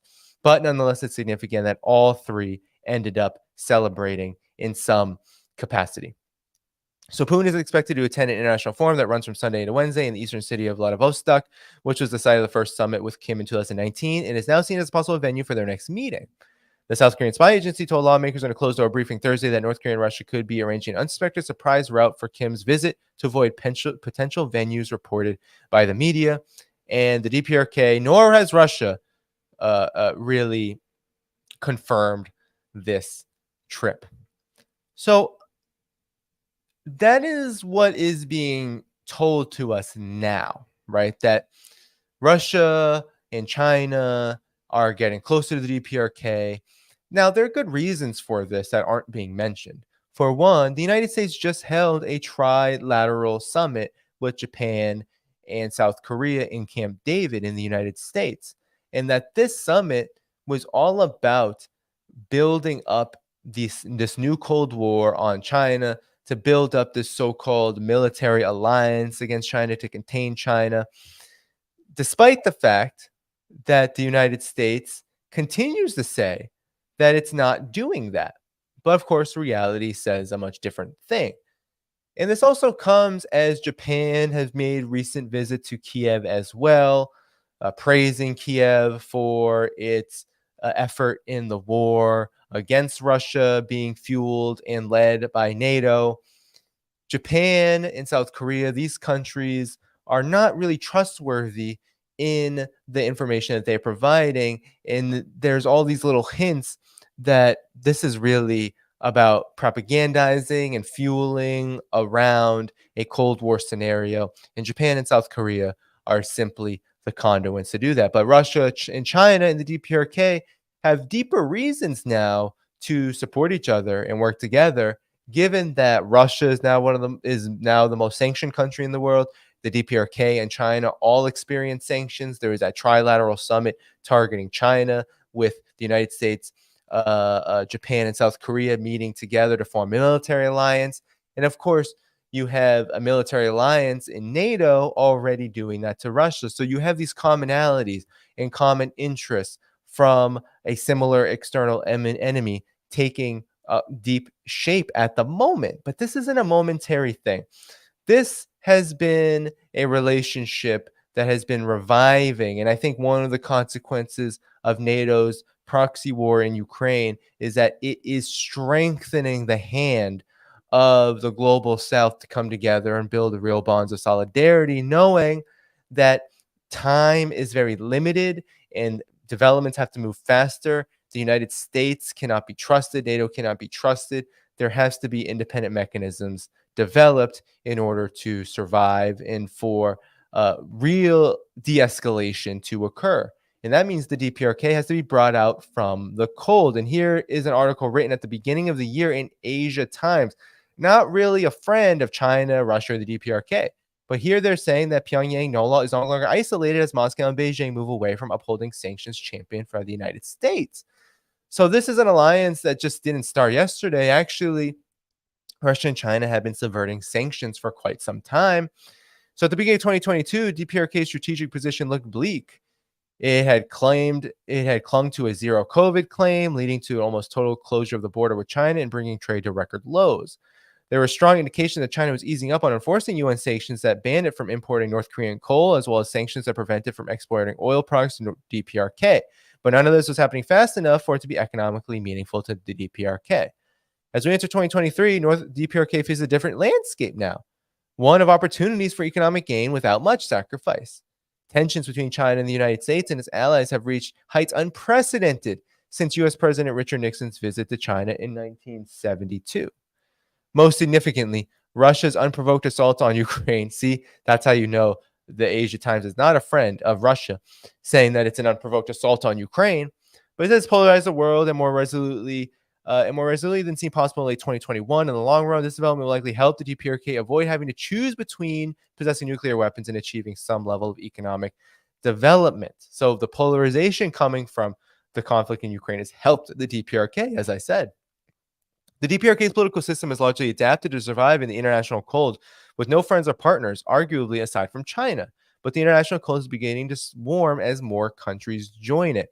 So one thing about the DPRK is that over 90% of its foreign trade is with China. China has maintained economic ties. It has not slowed them down. It is not necessarily the complex thing here is it is not necessarily opposed the UN sanctions because it does not want the DPRK to nuclearize, even if the DPRK is very much a good reason to defend itself with nuclear weapons. The fact is that China is trying to have relations with all countries and also has to meet its own self-interest. So it has attempted to play neutrality on this issue of denuclearization, standing for the broad principle of denuclearization. And so that's why there's always talks about these potential rifts. But the fact of the matter is that actually trade ties between the DPRK and China are as close as they can be given the circumstances, and 90+% of all trade volume between the trade volume from the DPRK is with China. So but now both Russia and China have sought to maintain some sense of cooperation with the international system when it comes to the DPRK, agreeing to sanctions against the country in the UN Security Council and pledging to enforce them. Actual enforcement by both countries has always been questionable, but both have wanted to be seen as making sufficient efforts, not least to calm U.S. reactions to weapons tests. So, I mean, that's part of it too, is imagine if China and Russia supported the DPRK's nuclear ballistic missiles, the United States would come out with even more ferocity and say, well, then that means we really have to do something about this. And potentially it might escalate militarily to the point where there is a war, and that is just not in the interest of China or Russia. So they attempt to play cool and neutral because they really can't stop the United States from sanctioning the DPRK. So at the same time, both Russia and China, previously ambivalent about their closeness to the DPRK, have embraced Pyongyang much more openly. Russian officials have spoken frankly about inviting more DPRK workers to the country in violation of UN sanctions, and some have called for Russia to stop enforcing the sanctions altogether. All this ties closely with DPRK's current economic policy plans. We never know what sort of economic system Kim Jong-un envisioned in the beginning of his tenure when experimental reforms in agriculture, decentralization, and enterprise management were on top of the agenda. Whatever the case, it seems that he has made a calculated decision to double down on its longstanding ways of making foreign currency, exporting goods and labor to China and Russia. State control is particularly strong with these forms of trade, And the country is further increasing its control. Stronger ties with Russia and China will enable the government to increase its foreign currency income while avoiding potentially risky experiments in economic policy. So it finds itself looking to go back to its roots of securing its place among old allies. So trading with Russia, diversifying with Russia, helping with coal, energy, all of this. So in a sense, the DPRK is actually, and this is what's interesting, is that you'll see that the prospects of being able to trade with Russia and China are actually bearing fruit. The DPRK's economy is once again growing. It says thanks to Russia here, an economic rebound means that the country can weather sanctions and continue its nuclear buildup. So while China trade can't really, because of sanctions, China can't lift the DPRK out of its situation on its own. But with Russia's help, there is more hope that the DPRK's economy will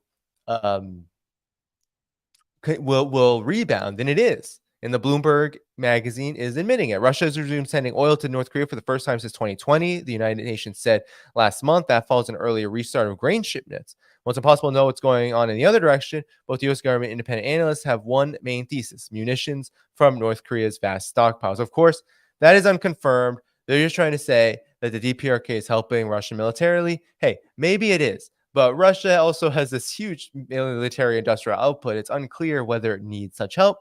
But nonetheless, it is within Russia's right to trade militarily with any country, especially countries on its border. These interventions, of course, aren't sufficient to restore a tattered, isolated economy to full health. Yet, together with reopening trade links with China and other sources of income, like cybercrime, the assistance from Russia is ensuring the economy remains stable enough to function, enabling Kim to continue defying the international community. So what they're saying is that these three countries together are helping defy really U.S. diktats, neocon diktats. So they call that the international community. Russia and China are showing their support to Kim by sending high-profile delegations to the DPRK to mark the anniversary of its founding. But I want to show you, I think there's a chart here. Here you go.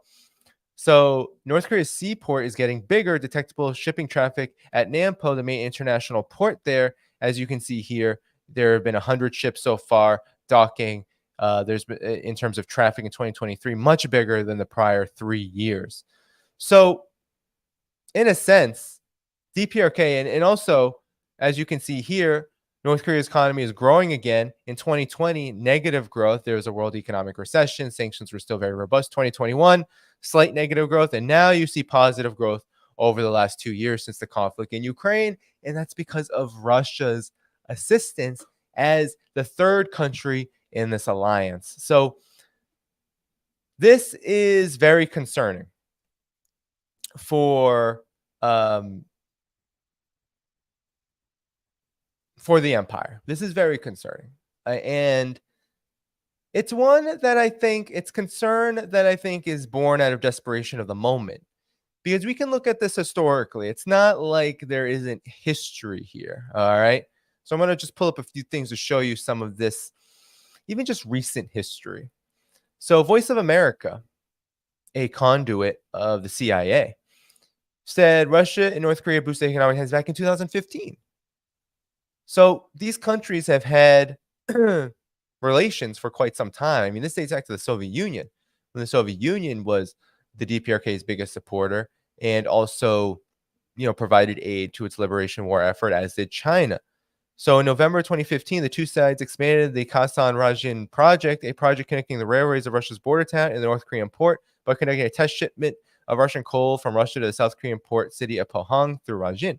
In October, the two countries launched a rare joint project that calls for Russia to overhaul North Korea's railway system in return for access to its mineral resources. It involves reconstruction of more than 3,000 kilometers of railroads over 20 years. So here you have major investment. And you had last year in 2014, Russia canceled $10 billion of Pyongyang's $11 billion debt incurred during the Soviet era. So you have major infrastructure project, major trade happening between the two countries, and you have the cancellation of debt. That was back in 2014, 2015, during the Obama period. And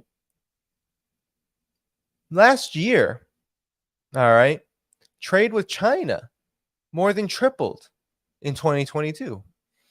So China's overall exports to North Korea more than tripled in 2022 from a year earlier as freight train operations between the two countries resumed following a year of suspension to limit the spread of COVID-19. Outbound shipments to North Korea surged 247.5% year on year to 894 million. Trade data released by China's General Administration of Customs showed on Friday. So this was back in January 2023.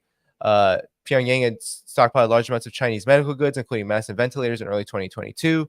And then, of course, it talks about COVID and all of that. But in a sense, this was really more of a reopening from the strict measures that the DPRK took somewhat after China took their strict measures. And then lastly, I just want to show you where I think the real worry resides. And the real worry, I think, came back in July. So of course, they're worried about these possible arms shipments and this possible meeting between Putin and Kim Jong-un. But back in July, to celebrate the anniversary of the armistice, there was the first post-pandemic visits for the DPRK occurring. Is a delegation of both Russia and China, and this was more high level. This was not just Russia sending a dance group to participate in some artistic venue and China sending its vice premier. This was both Russia and China sending high-level delegations, including Defense Minister Sergei Shoigu in the DPRK. And so they attended the 70th anniversary of the armistice of the Korean War. The visits are the first of their kind to the North since it shut its borders to keep out travelers from the pandemic. Of course, they always call it reclusive. Some analysts say the inclusion of Chinese and Russian envoys in this year's Victory Day parade, as it's called in the North, hints at possible loosening of COVID restrictions. It comes weeks after DPRK citizens were walking around without masks, blah, blah, blah. So Mr. Shoigu walked past the line of saluting soldiers in a red banner in bold and emblazoned with the words, "Welcome, Comrade Defense Minister of the Russian Federation, Sergei Shoigu." The Chinese delegation was led by Li Hongzhang, who was part of the Communist Party of China's Central Policy Making Committee, and he arrived at the same time. So, this was a big meeting, and it really did bring a lot of concern because it meant that the top military officials with the DPRK in Russia and as well as the Chinese delegation were all there. And I believe that's what spurred on these suspicions of increased military cooperation. So it is concerning. It is deeply concerning for the collective West that these three countries could be working together even closer because, one, it will undermine sanctions on the DPRK, but really the entire sanctions regime, which China and Russia are also caught up in. China just made a huge breakthrough with Huawei. Russia has survived and even grown amid thousands of sanctions laid on it by the United States and the European Union. That bond alone is enough to bring these countries close together. But militarily, you have Russia in a war of attrition with NATO, essentially, with Ukraine being used as its proxy. You have China militarily encircled. You have South Korea and Japan, two of the DPRK's biggest adversaries, at least their governments, as their governments are concerned, deeply involved in this. So you have all of these commonalities and these common threads, not to mention that these countries border each other. China has a border with the DPRK. Russia has a border with the DPRK in the Far East. And Russia and China regularly participate in naval drills together. So why not participate in them with the DPRK? Why not share military strategy, military technique, military resources with each other when such a thing is obviously necessary? So this should come as no surprise. This is really a no-brainer for the DPRK. This is really no brainer for China. It's a no-brainer for Russia. But what it really portends, I think, for the unipolar world is huge danger. Because if the DPRK is allowed to grow, if it's allowed to be integrated, first, it undermines the division of Korea. It really, if the DPRK is allowed to open up to more of the world, that will open up more possibilities for reunification by default, by giving it more public and political legitimacy worldwide. Plus, conditions in the DPRK can improve.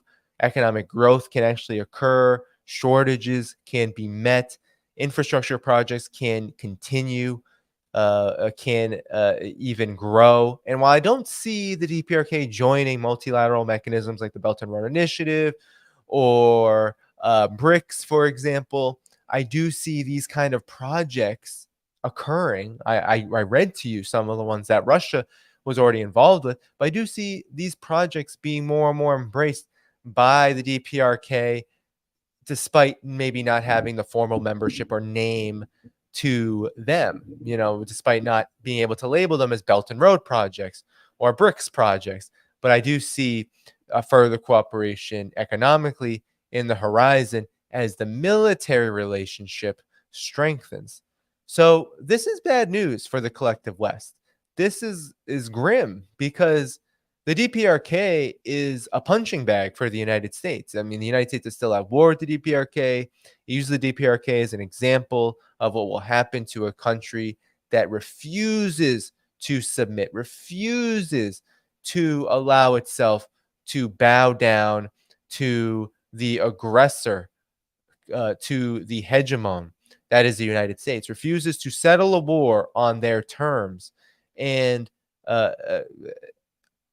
furiously pursues an agenda of self-reliance to ensure not just the survival of the people of the DPRK, but also to help achieve relative stability. And also, while there is relative impoverishment, people in the DPRK, watch Andrei Vilcek, watch Eva Bartlett's trip there. People in the DPRK are not starving en masse. They're not suffering en masse.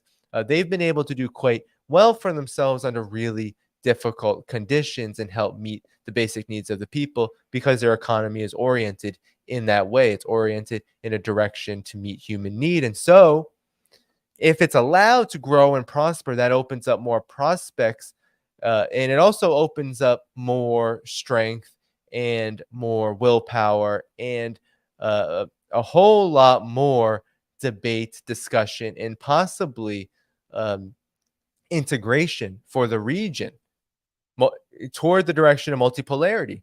And that could not be any scarier for the United States. That is a huge danger to the United States. The DPRK may seem like a small country, may seem inconsequential, but there's a reason why the Western mainstream media cannot stop talking about the DPRK's militarization, its nuclear capabilities, its advances militarily.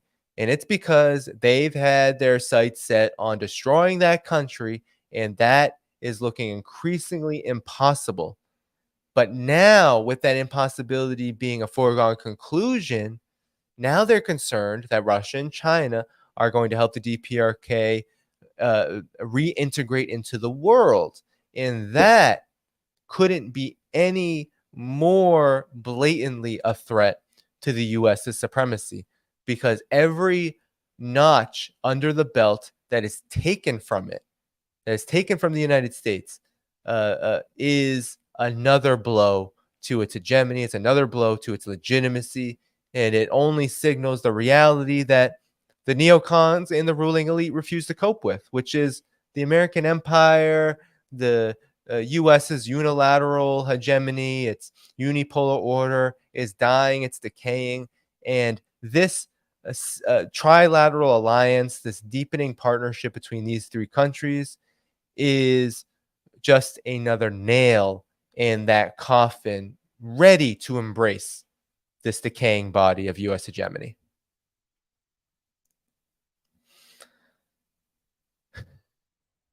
So that's it for that story, folks. Now, it's a little later than I hoped it would be. And I did 3 stories. I was considering the Vietnam story. It's not a big story, but I did want to cover it to some degree. Let's see where we're at in life here. We have 1,100 viewers, over 1,000 likes. Thanks so much.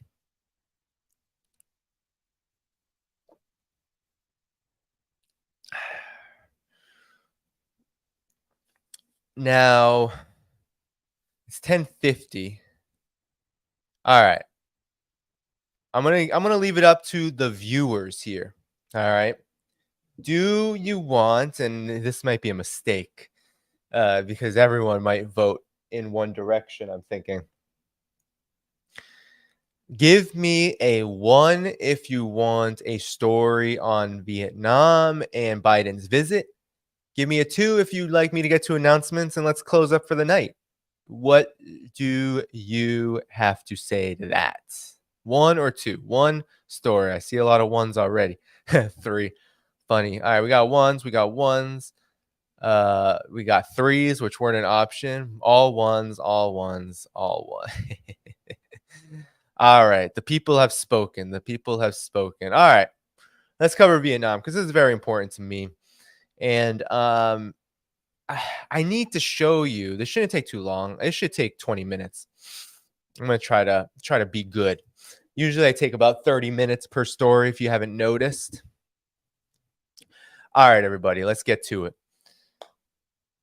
Make sure that you hit the like button, subscribe button, notifications bell, and of course, consider becoming a member on Patreon annually, monthly, however, whatever works best for you to help sustain this channel, help me meet the growing costs to it. It is very much appreciated.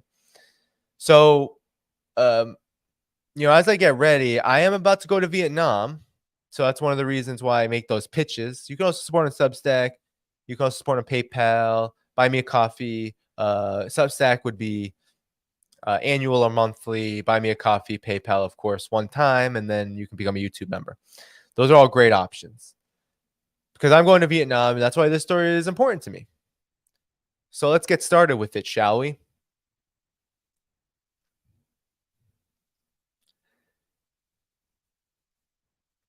What more can I say other than the United States' anti-China agenda, its attempt to mobilize Asia into an anti-China bloc, is an utter failure.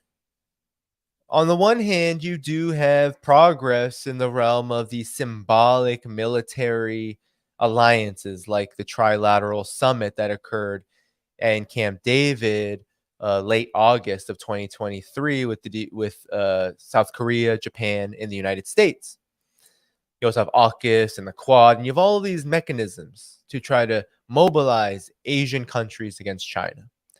On the other hand, you have visits like Joe Biden's recent visit to Vietnam to remind us that the world, and especially the ASEAN countries, are not interested in the U.S.'s Cold War with China, and certainly are not interested in the U.S.'s hot war with China. And this is despite the mainstream media, and this is what I really wanted to show you, the difference between headline and reality. So all across, Joe Biden visited Vietnam the weekend, I think it was like a day visit or so, a day and a half visit, the weekend of September 9th. He visited Vietnam, Hanoi, met with high-level officials, including the General Secretary of the Communist Party of Vietnam. And there's all this talk about upgrading to a strategic partnership. Mind you, China and Vietnam have had a strategic partnership for many, many years now. And has strategic partnerships with many countries other than the United States up until now. But there was all this bluster of the United States is upgrading its ties because of wariness with China, because of the threat of China, because of the dangers of China. It was all China, China, China in the headlines. But if you read underneath the headlines, which unfortunately is not a thing that a lot of people do these days, but if you do read the actual articles, you will find that Biden's visit to Vietnam was a lot less successful than it was made out to be. And there are many examples of this, and I'm going to show you more than a few. So how about we take the New York Times, for example? The New York Times wrote many articles. Actually, it wrote a couple. It's funny. It wrote a couple in a couple of days. And here you have Vietnam and U.S. forge deeper ties as worries rise about China. President Biden is expected to celebrate a new upgrade with relations with Vietnam this weekend, despite concerns about the country's authoritarian crackdown and repression. So what's funny about this is as there's this talk of upgraded ties with Vietnam, you have this whole, I'm not going to read this whole article, but you have this whole section of the article talking about Vietnam being this authoritarian, bad communist country, and it's a human rights violator, and how could, right? You have these think tankers How could the United States do this? They should be sanctioning Vietnam. They should be waging war against Vietnam. Nonetheless, this article had interesting things to say. So there's all these expectations, right? So as this visit was about to happen, you had all this talk, right? About China bad, right? Here we go. It says, during the state visit, Mr. Biden and Joe Biden is expected to oversee the signing of a comprehensive strategic partnership. Vietnam has until now reserved the status only for 4 countries: China, Russia, India, and South Korea. So all of this success, oh, it's so exciting. We're going to get Vietnam on our side because we're going to upgrade to a comprehensive strategic partnership. Well, actually, China already has that. Russia already has that. India and South Korea already has that with Vietnam. So it's actually not that big of an accomplishment. You're really just selling wolf tickets here, right? You're really speaking up about something that's nothing, a big nothing burger. So for years, they have resisted granting this distinction to the United States out of fear of offending China. So then what they're trying to say is that, oh, this is a watershed moment because Vietnam is so fed up with China. However, as you look a little bit deeply, right, you go below what Singapore think tanker had to say, you go down a little bit more into the context. For decades, Vietnam has leveraged its ties with Russia and China to gain advantage, even while making clear it would not choose sides in any conflict. Hanoi is unlikely to join in on a coalition against China because of its foreign nose policy, no participating in military alliances, no siding with one country to act against another, no foreign military bases, and no use of force in international relations. So there you go. We don't even have to keep going. They call Vietnam a swing state. They say, oh, maybe it'll come to our side. That's what Kurt Campbell said, that neocon hawk, who is the Indo-Pacific point person for the Biden administration. And he said he believes fundamentally the ability to work closely with Vietnam will be decisive going forward against China, is what he's saying. Some leaders still publicly liken the relationship between Vietnam, however, which share an 800-mile border, to that of comrades and brothers.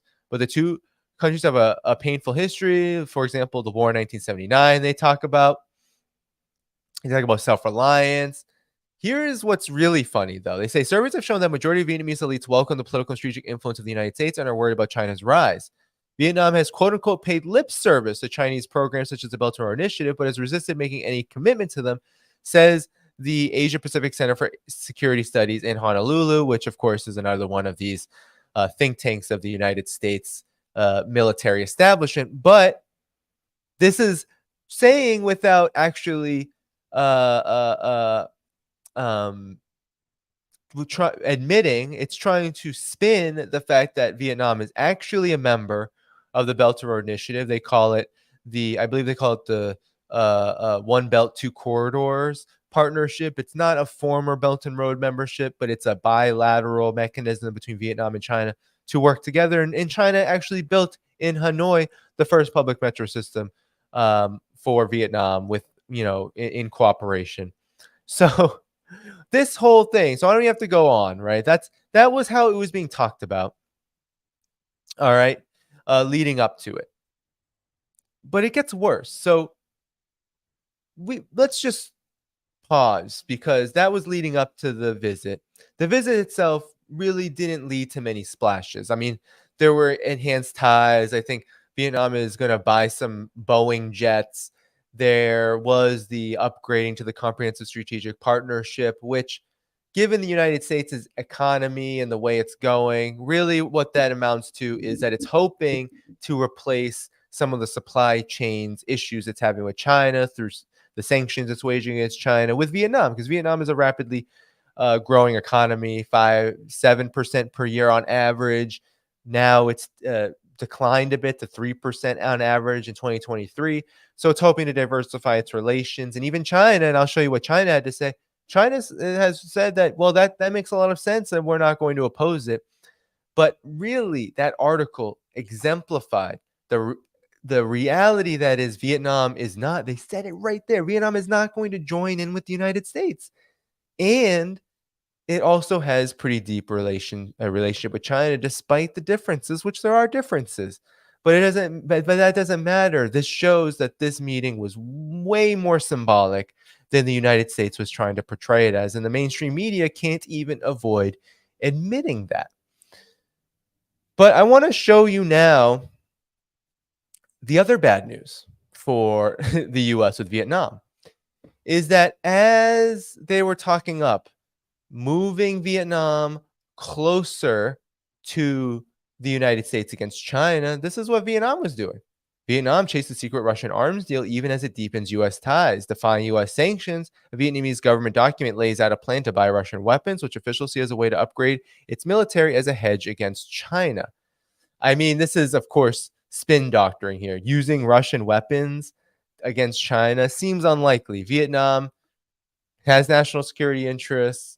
It's just ridiculous to think that this is about some kind of war effort against China. No, it's just doing what sovereign countries do, which is build up a military to defend themselves in case of a war. And guess what? Vietnam has many reasons to continue to defend itself from future wars because it experienced one of the most grueling wars of the 20th century led by the United States.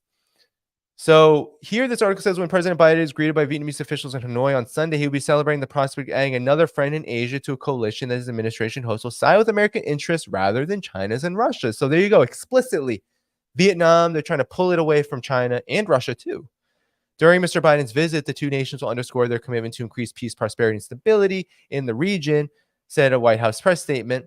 Top Vietnamese leader Nguyen Phu Trong, General Secretary of the Communist Party, is expected to confer upon the United States an upgrade of strategic ties, which did happen. But a document was released, a military Ministry of Finance document dated March 2023, whose contents have been verified by former Vietnamese officials, lays out Vietnam proposes to modernize its military by secretly paying for defense purchases through transfers at a joint Vietnamese and Russian oil venture in Siberia. Signed by a Vietnamese deputy finance minister, the document notes that Vietnam is negotiating a new arms deal with Russia that would strengthen strategic trust at a time when Russia is being embargoed by Western countries in all respects. For Vietnam, the idea certainly makes sense. Once one of the world's top 10 arms importers, Vietnam has long depended on Russian weaponry. The United States vows to punish nations that buy Russian weapons. And this has roiled Vietnam's plan to revamp its military to create a tougher deterrent to Chinese encroachment. You see that on its maritime borders in the South China Sea. Yet by developing a secret plan to pay for Russian defense equipment, Vietnam is stepping into the center of a large security contest that is steeped in Cold War politics and the hot war of the moment in Ukraine. So what essentially this means is that while the so-called comprehensive strategic partnership was being announced, which already exists between China and Vietnam, Russia and Vietnam, India, Vietnam, and South Korea, Vietnam, with the United States lagging well behind, Vietnam is also planning to buy weapons from Russia in contravention to these illegal unilateral sanctions on Russia from the United States and the European Union. So Vietnam is not playing ball, is what this is demonstrating.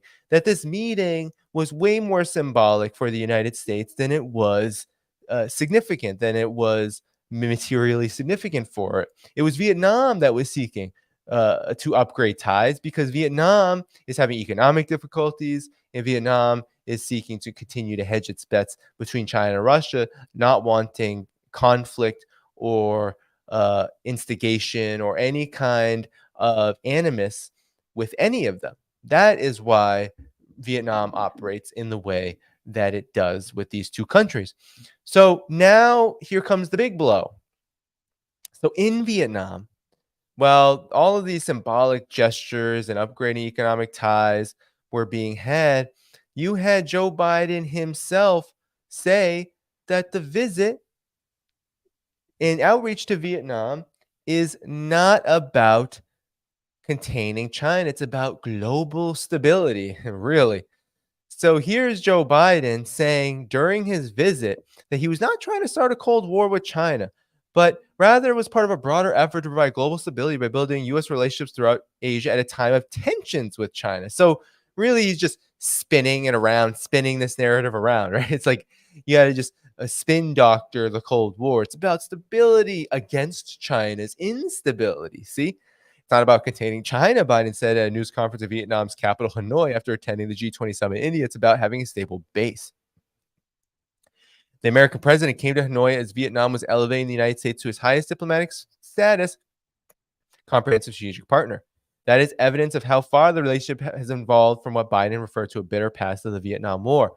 Yeah, a bitter past that they haven't apologized for. They haven't provided any aid to help Vietnam recover from the effects of Agent Orange or the damage of the war. They haven't helped Vietnam demine or anything like that over the course of the end of the period following the war.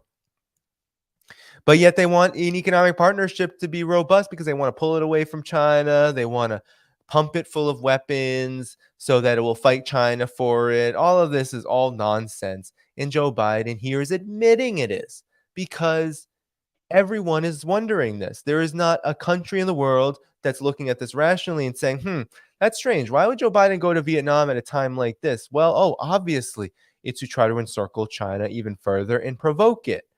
So he had to even answer to this. And of course, with his addled brain, he'll literally say anything at this point. The expanded partnership reflects a broader effort across Asia to counter China's influence. See, even the media. I mean, you can't even get away from it in the mainstream media. Biden said Vietnam wants to flex a degree of independence, and U.S. companies are seeking an alternative to imports from Chinese factories. He is pursuing possible allies, also trying to soothe tensions with China. We think too much in Cold War terms, said Biden at the news conference. It's not about that. It's about generating economic growth stability in all parts of the world, and that's what we're trying to do. We have an opportunity to strengthen alliances around the world to maintain stability. That's what this trip is about. We talked about stability. It wasn't confrontational at all. So even Joe Biden, and he did this for a very good reason. First of all, he was going to get questions about China from the press, from the media, in the press conference with Hanoi. And he could not say, oh yeah, this is about China, because Vietnam would have nothing of it.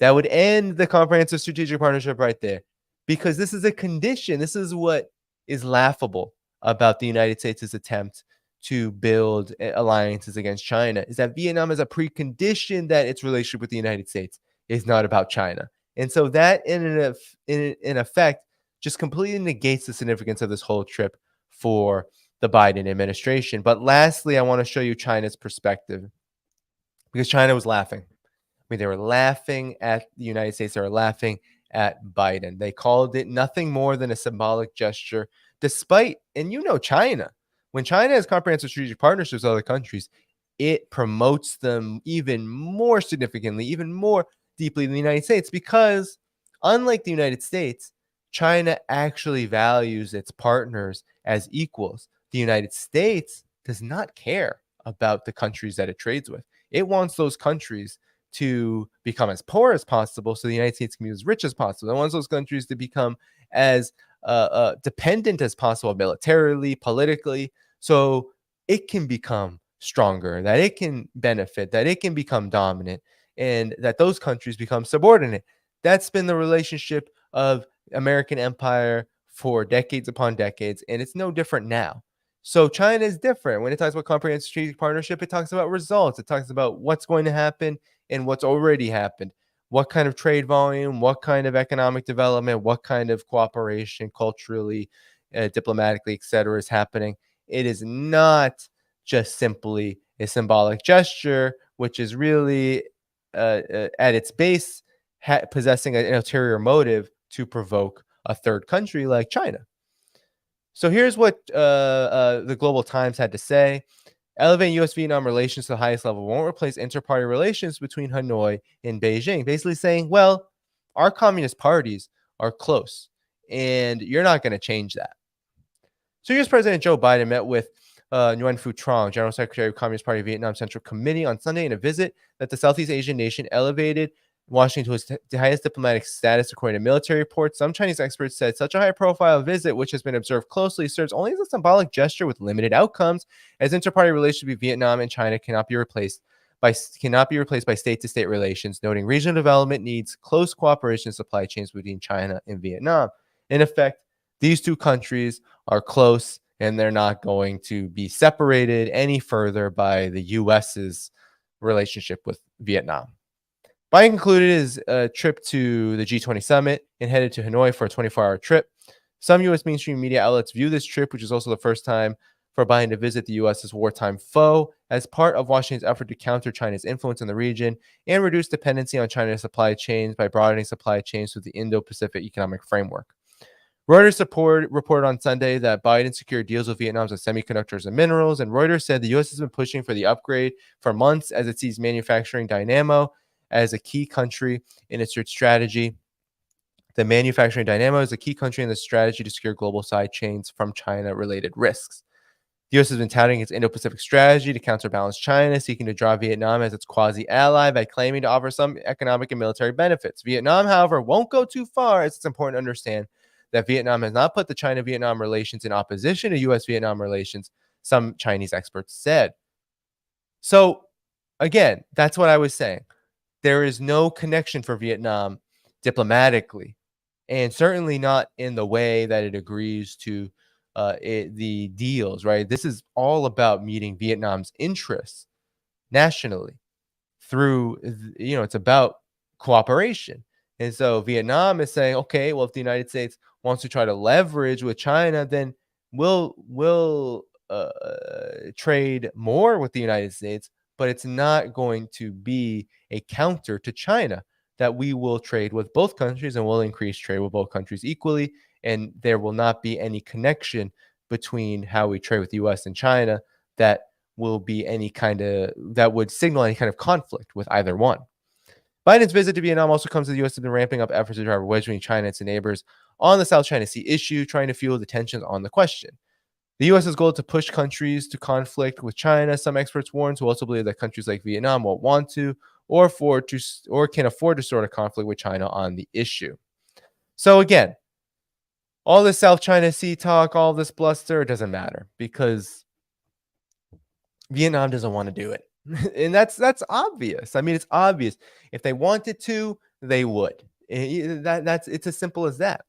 Biden arrived in Hanoi on Sunday afternoon, with CNN calling the trip the latest page in the U.S. Indo-Pacific playbook, elevating bilateral relations to comprehensive strategic partnership that will put the U.S. on par with Vietnam's highest-level partners, including China and Russia. However, a New York Times article pointed out that Biden's visit, even the U.S. and Vietnam have nurtured relations over recent months, Vietnam was secretly arranging to buy arms from Russia, as I said, in contravention to the sanctions.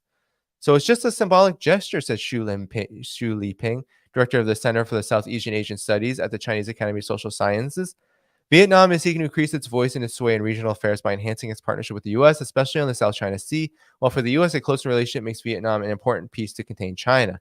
In particular, the U.S. may provide some symbolic support for Vietnam on the South China Sea issue, morally or technically, but the military equipment support will be limited, as Vietnam has not only disputes with China on the question, but also with the Philippines and Indonesia. Excessive support could pose a threat to other countries. So there you have it. I mean, this is an admission that China is not the primary problem in the South China Sea. The problem is that there have been historic disputes, some ranging for decades upon decades, some even longer than that, around the South China Sea. That it's not China and Vietnam at odds. Well, Vietnam also has conflicts with Indonesia, also has conflicts with the Philippines. The Philippines and China have conflict. It is really about a long-standing history, and this symbolic visit by the United States is not going to change anything. And the United States, Vietnam cannot accept too much from the United States against China, because that could risk angering these other countries, which the United States also doesn't want to push into some kind of independent camp either. So Vietnam will not form a military alliance with the U.S., which is the bottom line. Huang Renhui at Fudan Institute for Belt and Road Governance told the Global Times on Saturday. Politically, Vietnam is a socialist country with the Communist Party in power, which is suppressed by the United States from an ideological perspective. This determines that it cannot align too much with the U.S. Economically, Vietnam's surging exports to the U.S. are largely part of China's exports to the U.S. via Vietnam. And the rapid economic growth of Vietnam is actually part of China's industrial transfer, which is highly related to China's industrial structure. So, in effect, Vietnam is succeeding in large part because China has succeeded, because the trade between those two countries has succeeded. And that's why Vietnam can trade more with China, with the United States. So you can't have one without the other. This is all a foolish Cold War game. The relationship between the U.S. and Vietnam are more state-to-state relationship rather than the relationship between the parties. To some extent, the inter-party relationship plays a directional role in the international relations between China and Vietnam, which is beyond comparison to U.S.-Vietnam relations, meaning that's a fancy way of saying we're brothers, man. We got communist parties in power. We share similar outlooks. Hell, the Doi Moi and the opening up and reform are essentially the same economic policy. And so despite the differences, and there's a lot of differences, there are nationalistic differences between the two countries, China and Vietnam, long-standing, hundreds, thousands of years history of um, conflict at different in various levels, politically and culturally. And then also you have that 1979 conflict during the Cold War, which led bitter tastes on both sides, on the mouth of both sides to some degree. But in the final analysis, these two countries not just share a similar economic and political outlook, share similar leadership arrangements, similar political systems, but they also share a border. They also share robust economic activity. They're not going to be divided by the United States, which has a history of waging war on both countries. It just defies logic. And it's hard, I think, for a lot of observers to see this objectively when both countries play a very tight diplomatic game, very tight diplomatic etiquette. These two countries are really masters of diplomacy. And it's no surprise that it's socialist countries that often are the masters of diplomacy. And of course, you could add Russia in there, despite the fact that it's not formerly socialist. It's not technically socialist. But the long history of the Soviet Union also has a role to play there. The fact of the matter is, though, is that China and Vietnam are very diplomatically advanced in the way that they handle their affairs between each other and around the world. So the alternatives are being questioned here. It says, hailed by the U.S. as one of its initial partners of the IPEF, which I've covered as being a complete joke, Vietnam is expected to play a bigger role in diversifying the supply chain, with semiconductors and rare earth minerals to be a key focus in talks between U.S. and Vietnamese officials. However, some experts doubt whether Vietnam could replace China's supply chains, especially when Vietnam and China, two important economies in regional integration, have been closely cooperating. Despite that some U.S. chip makers like Intel have invested heavily in Vietnam, the U.S. has overestimated Vietnam's role in replacing China in the global semiconductor supply chain. Zhu Xiaosong, dean of the ASEAN Research Institute at Hainan Tropical Ocean University, told the Global Times. Vietnam's chip manufacturing industry may not be able to catch up with China over the next 10 years, given the Southeast Asian country's relatively weak innovations, lack of high-tech talent, and highly skilled workers in imbalanced development and related industries. Some experts said Vietnam does not want to let any country further dominate its own development or even form a dominant influence in Vietnam, though it hopes to obtain some support from the U.S. in investment, industrial development, and talents. The U.S. may make some commitment, but it's hard to say how much such a promise will be fulfilled, as the U.S. will see the presidential elections coming next year. Also, the cooperation supply chains between China and Vietnam could not be replaced by U.S.-Vietnam partnership. Such integration of the supply chain is indispensable for the region, and the regional development cannot be separated from relations between China and Vietnam. In other words, that's just me really quickly saying that, one, let's be honest here. Vietnam needs China. China needs Vietnam. These two countries are integrated. Vietnam is not going to catch up to China technologically in the next 10 years. And who knows how long it would take.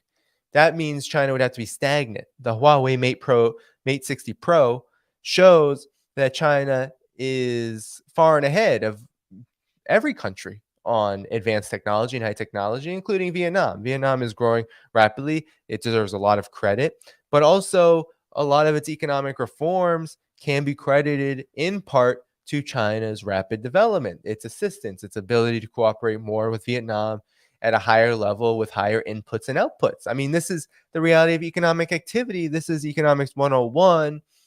You can't just decouple from one and expect the United States to replace. The United States doesn't want to do that. There isn't a capacity for the United States to do that. What the United States wants to do is it wants to squeeze China as much as it can and use Vietnam for whatever it's worth. And so whatever the value of Vietnam is, and it is a rising country, it is a rapidly developing country, it is one with many significant achievements, but it's one that pales in comparison to China's economic growth and capacity, meaning that Vietnam can never replace what China is to the United States. The United States cannot replace what China is to Vietnam, meaning that the United States is really just a loser. Let's be honest here. I mean, if we're gonna maybe take this analysis to a less sophisticated level, it really is a loser here. In its symbolic gestures, its comprehensive strategic partnership with Vietnam is not going to change the calculus. All this is another heightening of the war maneuvers against China, but it's one that is insignificant in character.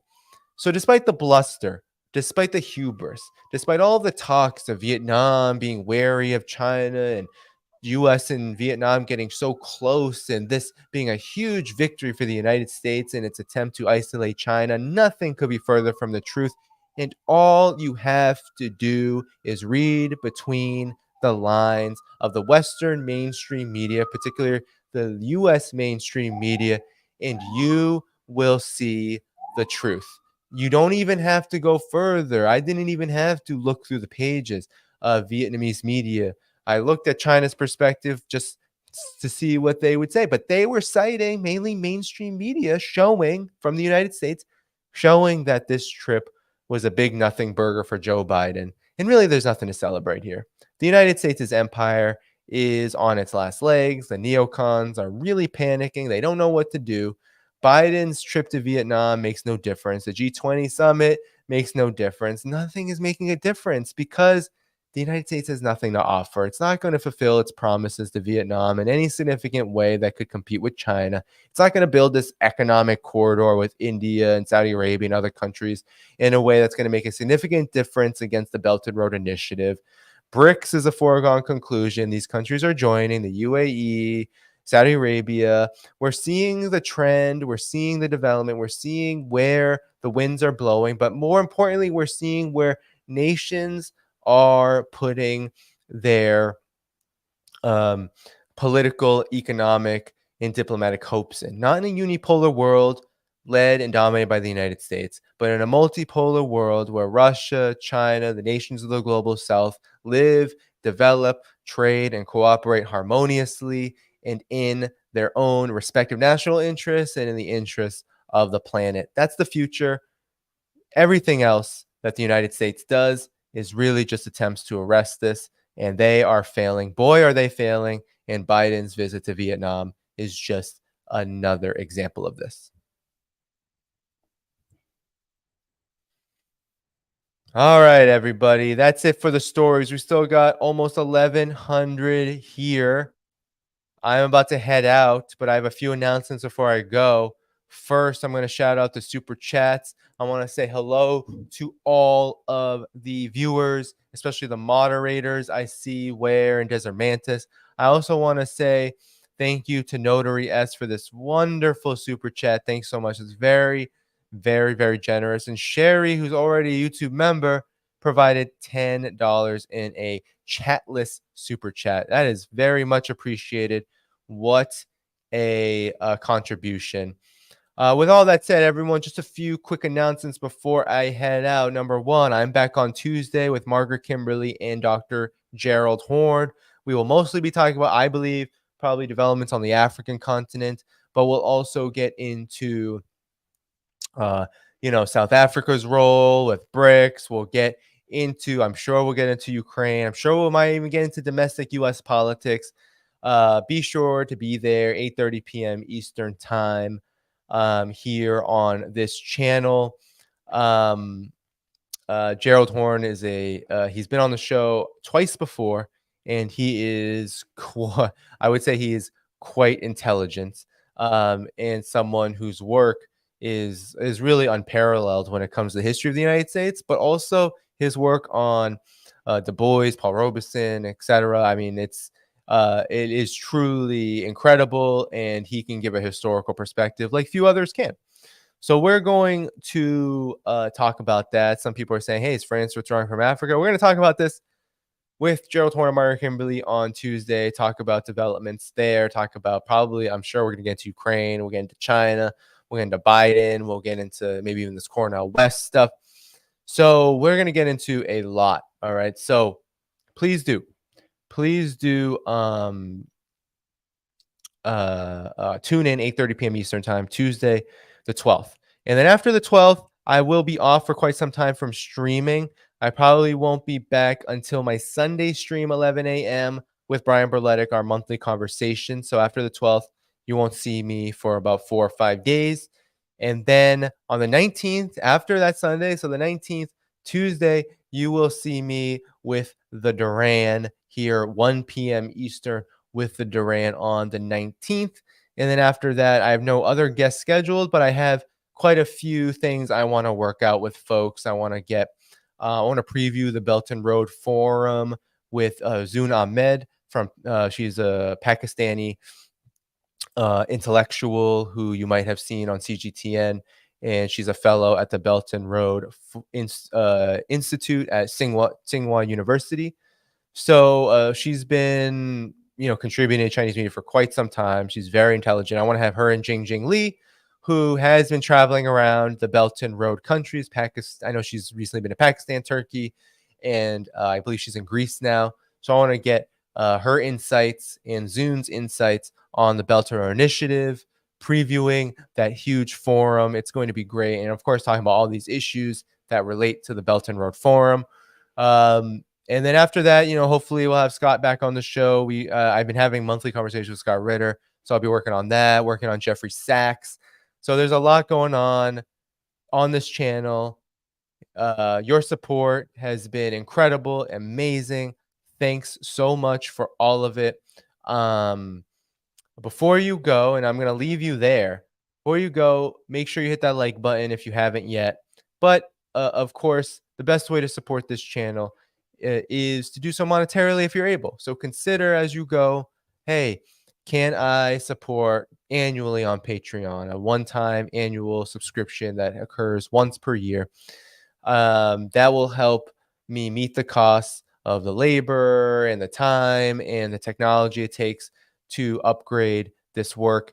Can I subscribe annually to Substack with a similar deal? Can I do the same on YouTube per month, $5 per month? Can I help out with a one-time donation on Buy Me a Coffee or PayPal? All of these things go a super long way and help me do things like travel to Vietnam, which I'm doing beginning October 12th for a 2-day flight, which is going to be grueling. But then I'll be there for over 2 weeks, where I will bring you definitely some coverage of what's happening there. I also plan on talking geopolitics. I'm meeting on Friday with the permanent mission of Vietnam at the United Nations, and we're going to have a talk about whatever he wants to talk about. He just wants to meet me, but I want to talk to him about any connections I can make there further. I'll make a lot of connections on the delegation because it's a Vet for Peace delegation. We'll be meeting people who are doing really good work there, but I want to meet people who can talk about the global situation. I want people to answer questions about all of the swirling and talks about Vietnam US ties versus China, all of this. And so I'm going to try to bring you that as well, and also just show you the country. I hope to do a couple of maybe geopolitics videos while I'm just walking around when I have some free time. So it's going to be great. And that's all for me, though. So let me just get a quick look at the chat. I see a lot of interesting talk. It was a good one tonight. I was a little concerned. It was a really busy day streaming out there, but I tend to go longer than most folks. I think only Richard Medhurst, who I'm trying to get on the show as well, can really say that he goes as long as I do. I saw Garland was on earlier. I think Jackson was on earlier, but I think most people from my experience don't stay on as long. So I usually go 2+ hours. So all right, everybody, that's it for me. All right, what a good stream. Beautiful. This is great. Oh, one other thing. Make sure you subscribe to the channel because I am so close. You won't believe it. You will not believe. I am less than 4,000 subscribers from 100,000. I am about, it looks like 3,900 away. All right. So that is, that's incredible. Like 3,900 subscribers away from 100,000. I will probably get there before the end of this month if all goes well. And it's truly is. Every time I see these numbers go up and up, I'm like, wow, I can't. Some respects I can't believe it, but also I gotta say that with all of your support and the hard work that I've been putting in, it's made this possible. And even so, I I used to be a writer. I used to write every single week, an article per week, most of which was pro bono. I still am writing. I wrote an article for the Global Times. I write for CGTN with commissions, and sometimes I do a little bit more. I'm having an article on the 9/11 anniversary coming out hopefully soon for CGTN. And all this is to say that, this kind of work would, just even before the Ukraine conflict, even during it, I was hesitant on whether this was the thing I wanted to do because it's cumbersome. It's a new venue. It's nerve-wracking to do something new, but I've stayed at it. I've done stream after stream after stream, and I couldn't be more humbled by all of your encouragement and your support and your viewership and the fact that you look forward to this, and it helps me continue to look forward to these things, even as I was having some, I get some dark moments that we all do. I think I was thinking to myself, oh my, I can't even, like, these debates, like these the US political situation, the Jimmy Dore versus Cornel West, is there anyone perfect enough to run for president of the United States to support? There's no mass movements, there's no anti-war move. We can go down a dark path, but the fact of the matter is that the world is changing so dramatically. So many positive things are happening out there, and also the US's own internal chaos and the chaos that is occurring with its weakening hegemony are all positive developments that deserve attention. And I'm grateful and humbled that my work can be of service, any kind of service. And so thank you so much. Really, salute to all of you. I really appreciate all of you.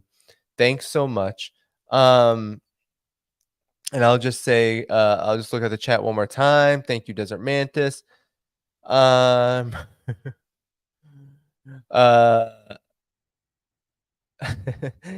needs a gimbal. What's a gimbal? I'm actually gonna look that up. See, I'm not even oh, I see. I have it. It's just the problem is that the one that I have, it's not the best thing. Sometimes, yeah, when I have to hold it up, the iPhone is quite heavy. I'm a strong guy, but if you're interviewing for quite a while and you don't have, I'm gonna have, I will have something to mount it on if I need to. But when you're walking around, you got to use both hands. I think some of it too is just me being new at it. So thank you so much for the Joe OWS, longtime supporter. I believe are you a moderator too? I think you are, aren't you? I thought you were. Maybe you're no longer a moderator. Anyway, oh, you are a moderator. So Joe, as a moderator, thanks so much for the suggestion. I do need a gimbal. If there's a better one, I would like. It's tough. I've kind of run out of my budget for new technology. But if people want to throw suggestions to me and then help me purchase it, that would be great. I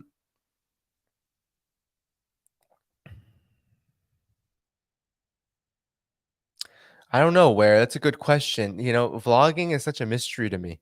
And so I did.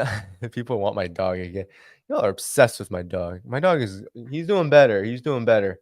I think the rain kind of ceased as bad, so he's not as. I don't know. That's a big question. Anyway, I don't know.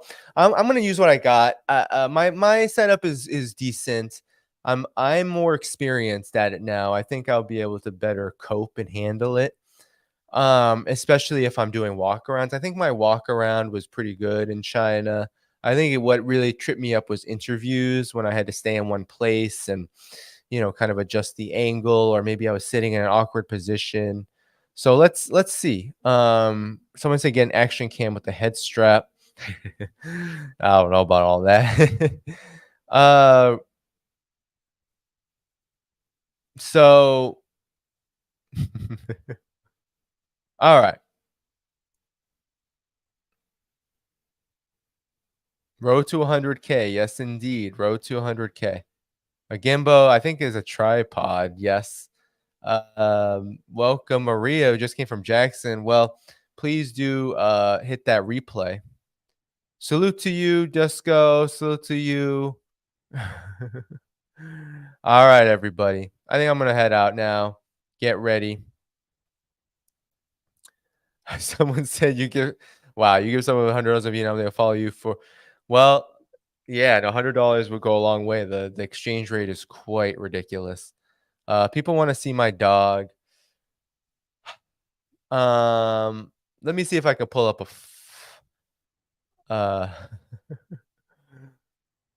Ben Norton was doing funny stuff with his camera and made me dizzy. Was Ben Norton doing stuff from China? I know he just moved there. Let me see. I would actually like to see that. I'm excited, jealous, but it doesn't look like he's posting any videos from China. But all right, everybody. I'm gonna head out.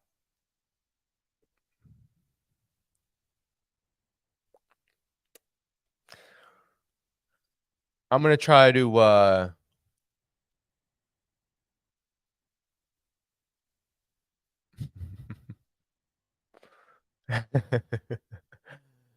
love this. I love this. All right, everybody.